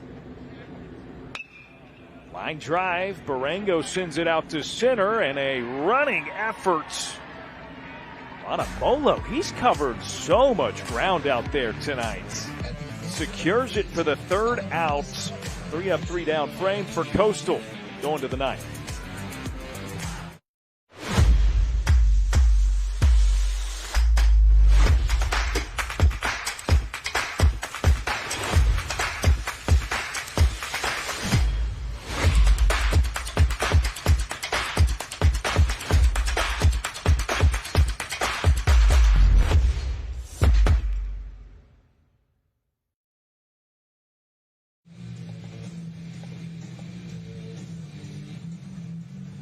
Coming back to you with 2 more games tomorrow from the Jacks College Baseball Classic. This is a look at the remaining schedule for the weekend. Coastal Carolina against Ohio State at noon tomorrow. Then the 4 o'clock game. NC State, probably a pretty ravenous NC State team after the way they lost today at 4 o'clock or so. Of course, that first pitch time always subject to change, but they'll play Alabama in that one. I think that one coming into the week was the one that was possibly the one that was circled by most, that 4 o'clock first pitch tomorrow. Number 12, NC State, and the Alabama Crimson Tide, who look to be winners tonight if they can get 3 more outs of Coastal Carolina. That matchup at noon kind of stands out to me. Justin Hare, longtime tenure at Campbell. You think back, that used to be a ruthless Big South championship matchup long before either of those teams kind of garnered the respect that they felt like they deserved. Or, I mean, maybe not in the Big South, but the programs, right? The programs had not accomplished what they later accomplished to break out and into other conferences, right? Coastal now the Sun Belt, the CAA now for Campbell. In the CAA, you look at that conference as a whole, a couple teams that feel like they deserve an at-large bid, but those Big South glory days, Liberty, Campbell, Coastal, those Campbell-Coastal matchups, there was a year that Coastal ends up going to a super, and Campbell had won 51 games that year and was sitting at home watching everybody else play regional baseball. Now we're at a time and place where, that they've helped put mid-major baseball on the map, in large part because of that matchup at noon tomorrow, the 2 guys leading the way. Second appearance of the season for Hudson Lance. Tossed an inning and gave up no runs, a hit, walk, and a strikeout. He's got the heart of the Bama order, beginning with Jason Torres. Big swing. Torres. It's like he just won a tennis racket.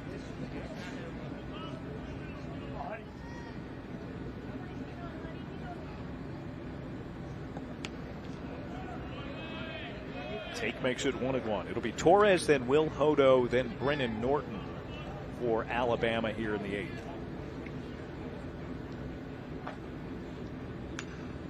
Forgive me, did I say 8th? 9th. We're with it. Yeah, you get it. You get it. Right. Lance attacking Torres with 2 quick fastballs. A young freshman with a big heater. North Carolina native. Was off speed there. Almost got Torres to take one on the inner edge. Backdoor you. Started underneath the elbow. 2-time All-State selection. Gonna prove his worth. Got it. I'm telling you, I fall for it too. Every time Caden Bodine catches the baseball, I'm like, yeah, I'm all in. Whatever you want, Caden. He caught the corner. Awesome. Slider that's 2 pitches off. Sure. Full count pitch. Torres takes high and walks to lead off the frame for Alabama.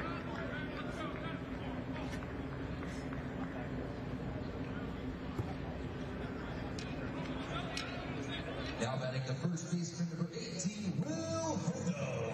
Before we start discussing Hudson Lance, I want to brag on Tatum Bell a little bit more, too, for Coastal.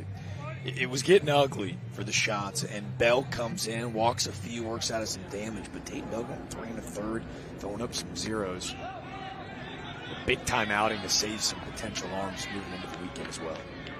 That pitch grazed Hodo.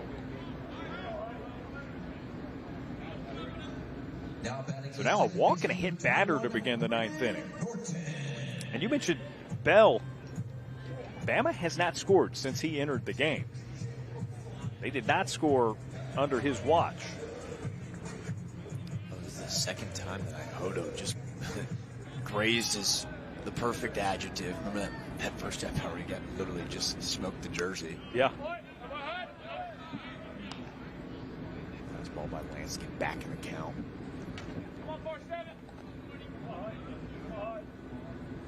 So 2 runners, no outs. Norton has hit it as hard as anybody in the Bama order tonight. Looks at a strike, and it's 0-2. A line shot that was caught for an out to left field his last time up. 2-run single.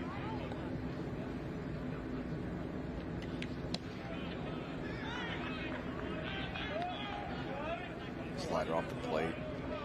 Remember, there's a 2-run single from Norton and a 1-2 count as well. I thought Lance was going right back at him with a fastball. That single was on the slider. Close take by Norton. Couple pitches off, but again, it's a setup pitch. You're trying to get Norton out on his toes. See if they try to burn him on the inside. Fastball in the inner third. Bounces it right side of the infield. Barthol comes up and can't glove it. Everyone is safe. Bases loaded. I think if Barthol even fields this cleanly, the speed of Norton might beat it out. You take another look at the Alabama online replay. He's got to go a long way since he's in double play depth. Corral that baseball, he probably gets him. Yeah. I misspoke. He had to go so far. He's a rangy player, but just catches him right off the palm. Inside on Brady Neal. I mean, at this point, whatever Alabama gets here is gravy, as long as they don't allow Coastal to tie it in the bottom of the 9th. Neal pops it up. Fair territory, but caught. And shallow left.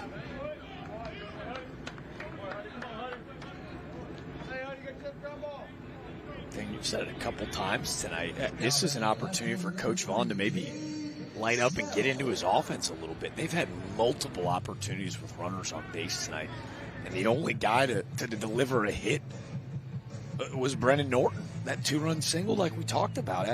You're still, as an offense, only looking at the 3 knocks. You'd love to see a guy step up in this spot, driving a few runners.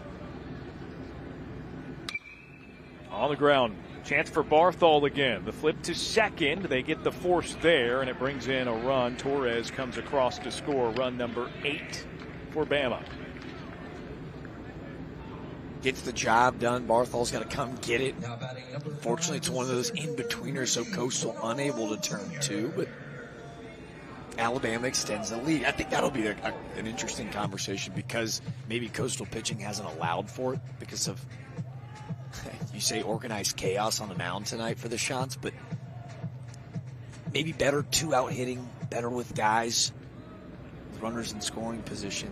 They could have had a game to really blow this thing wide open. Bonamolo's grounder skids through. Mitchell unable to pull it in. That allows another run to score.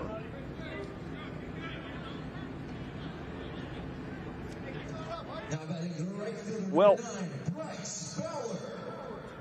I mean, the positive here is if you're Alabama, you are making Coastal field the ball, right? I mean, if you're looking for coachable points, it's like, okay, here we go. Actually putting it into play. Because you're right, it had gotten a little sleepy, even with runners on and runners in scoring position. Yeah. You say it in a kind way. I'm always curious for Kevin Schnall, like, is this a game that you light your team up? This is obviously not the best performance we've seen from Coastal this year or in years past, but I almost feel like this is a night where you take the tape and throw it away and go, this was bad everywhere. Gave up 390s. Defensively, this is not who we are. Throw it away. Get ready for tomorrow. Fowler couldn't contain himself. Comes around. And that is strike 3 to retire the side. But 2 more for Bama puts them up 7 going into the bottom of the 9th. The final chance for the Chanticleers.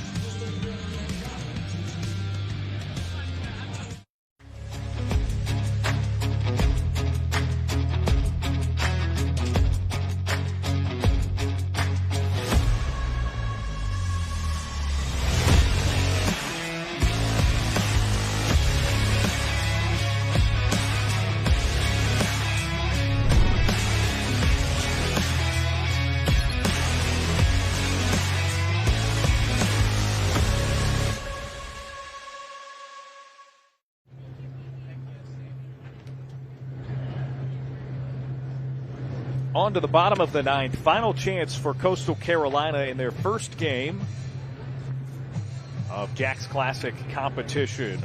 Bama 9, Coastal Carolina 2.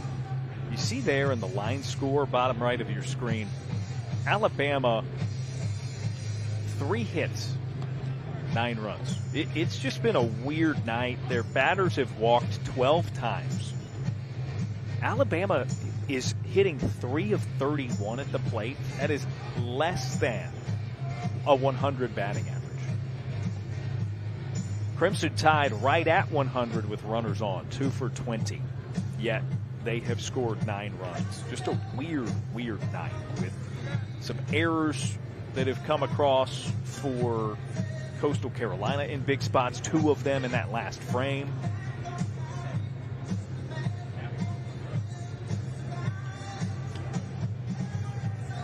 Jack's Classic has had a little bit of everything today, Darren. I'm excited to be back for day 2 with you, but that's the silver lining. We've seen a little bit of everything. Do you like that? And that's the beauty of baseball. You can always fall back on that. Do you college baseball?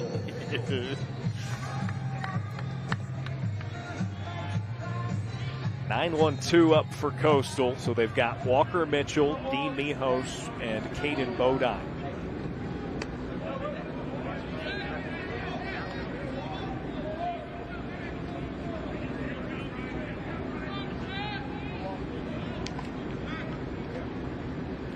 Myers. There's a strike. Now it's 1-1. Coastal Carolina needing to run the touchdown play, and it's not going to get any easier with Braylon Myers on the mound. The Mikey Morrison Soupy. It's a big game for him. His family in the building, so many, which still wearing teal proudly. He, national champion. The storyline that to me, I'll hold dearly to my heart. Shared a field with him my freshman year of college. seems silly, but idolizing that team, playing at Charleston Southern at the time. Coastal Carolina walks in, you go, that looks different. It looks different. We ended up beating them on Friday night. We won 14 combined games that whole year. So I call myself a pseudo-national champion. Swung on and missed. Mitchell goes down as first out. It's the second punch out for Myers. Coastal down to their final 2 outs. That's a lot of wins to make up for that if you're Coastal, for your resume. Oops. After that, right? Gotta win the at-large. And I'll tell you this, we beat him on Friday night, and I went to go joke with Coach Morrison right before the game, and he goes, I still remember that. I'm on the mound, first base, makes 2 errors in a row. I light him up on the bus after the game. I mean, what Coach Gilmore want me to say? Would you like to guess the score on Saturday? Oh, geez. Did they score 20? 17-2. This was before the run rule, and boy, the Charleston Southern Buccaneers wish it existed. Sunday wasn't much better.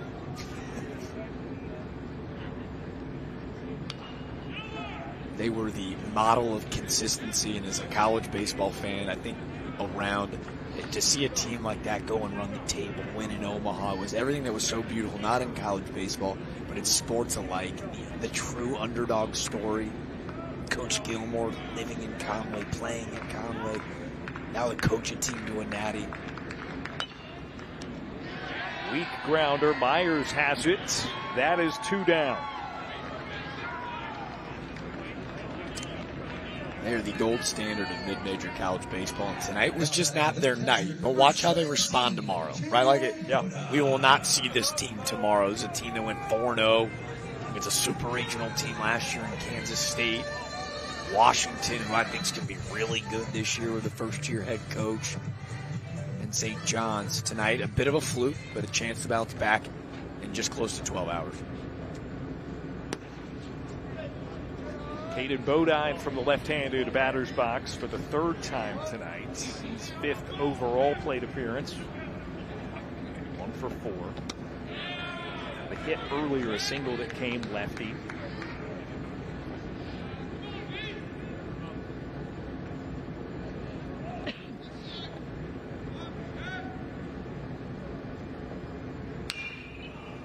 Skies it. Gap. In left center. Bonamolo makes the catch, and Alabama wins their opening game here at the Jacks Classic, 9-2 over the Chanticleers of Coastal Carolina. Well, it wasn't pretty, but a win is a win is a win. 5 combined errors, only 8 hits. But Alabama with a touchdown win. Tuscaloosa fans that are big football junkies, kind of sounds similar. That was an old school SEC football game. An ugly one. But good news, folks. We'll be back tomorrow. We'll be back tomorrow. It's going to be a little bit warmer. It'll be, sunny. We're in the Sunshine State. For Jack DeLongchamp, the rest of our great crew, I'm Darren Vaught. Final score, Bama 9, Coastal 2. We'll see you tomorrow from the Jacks Classic.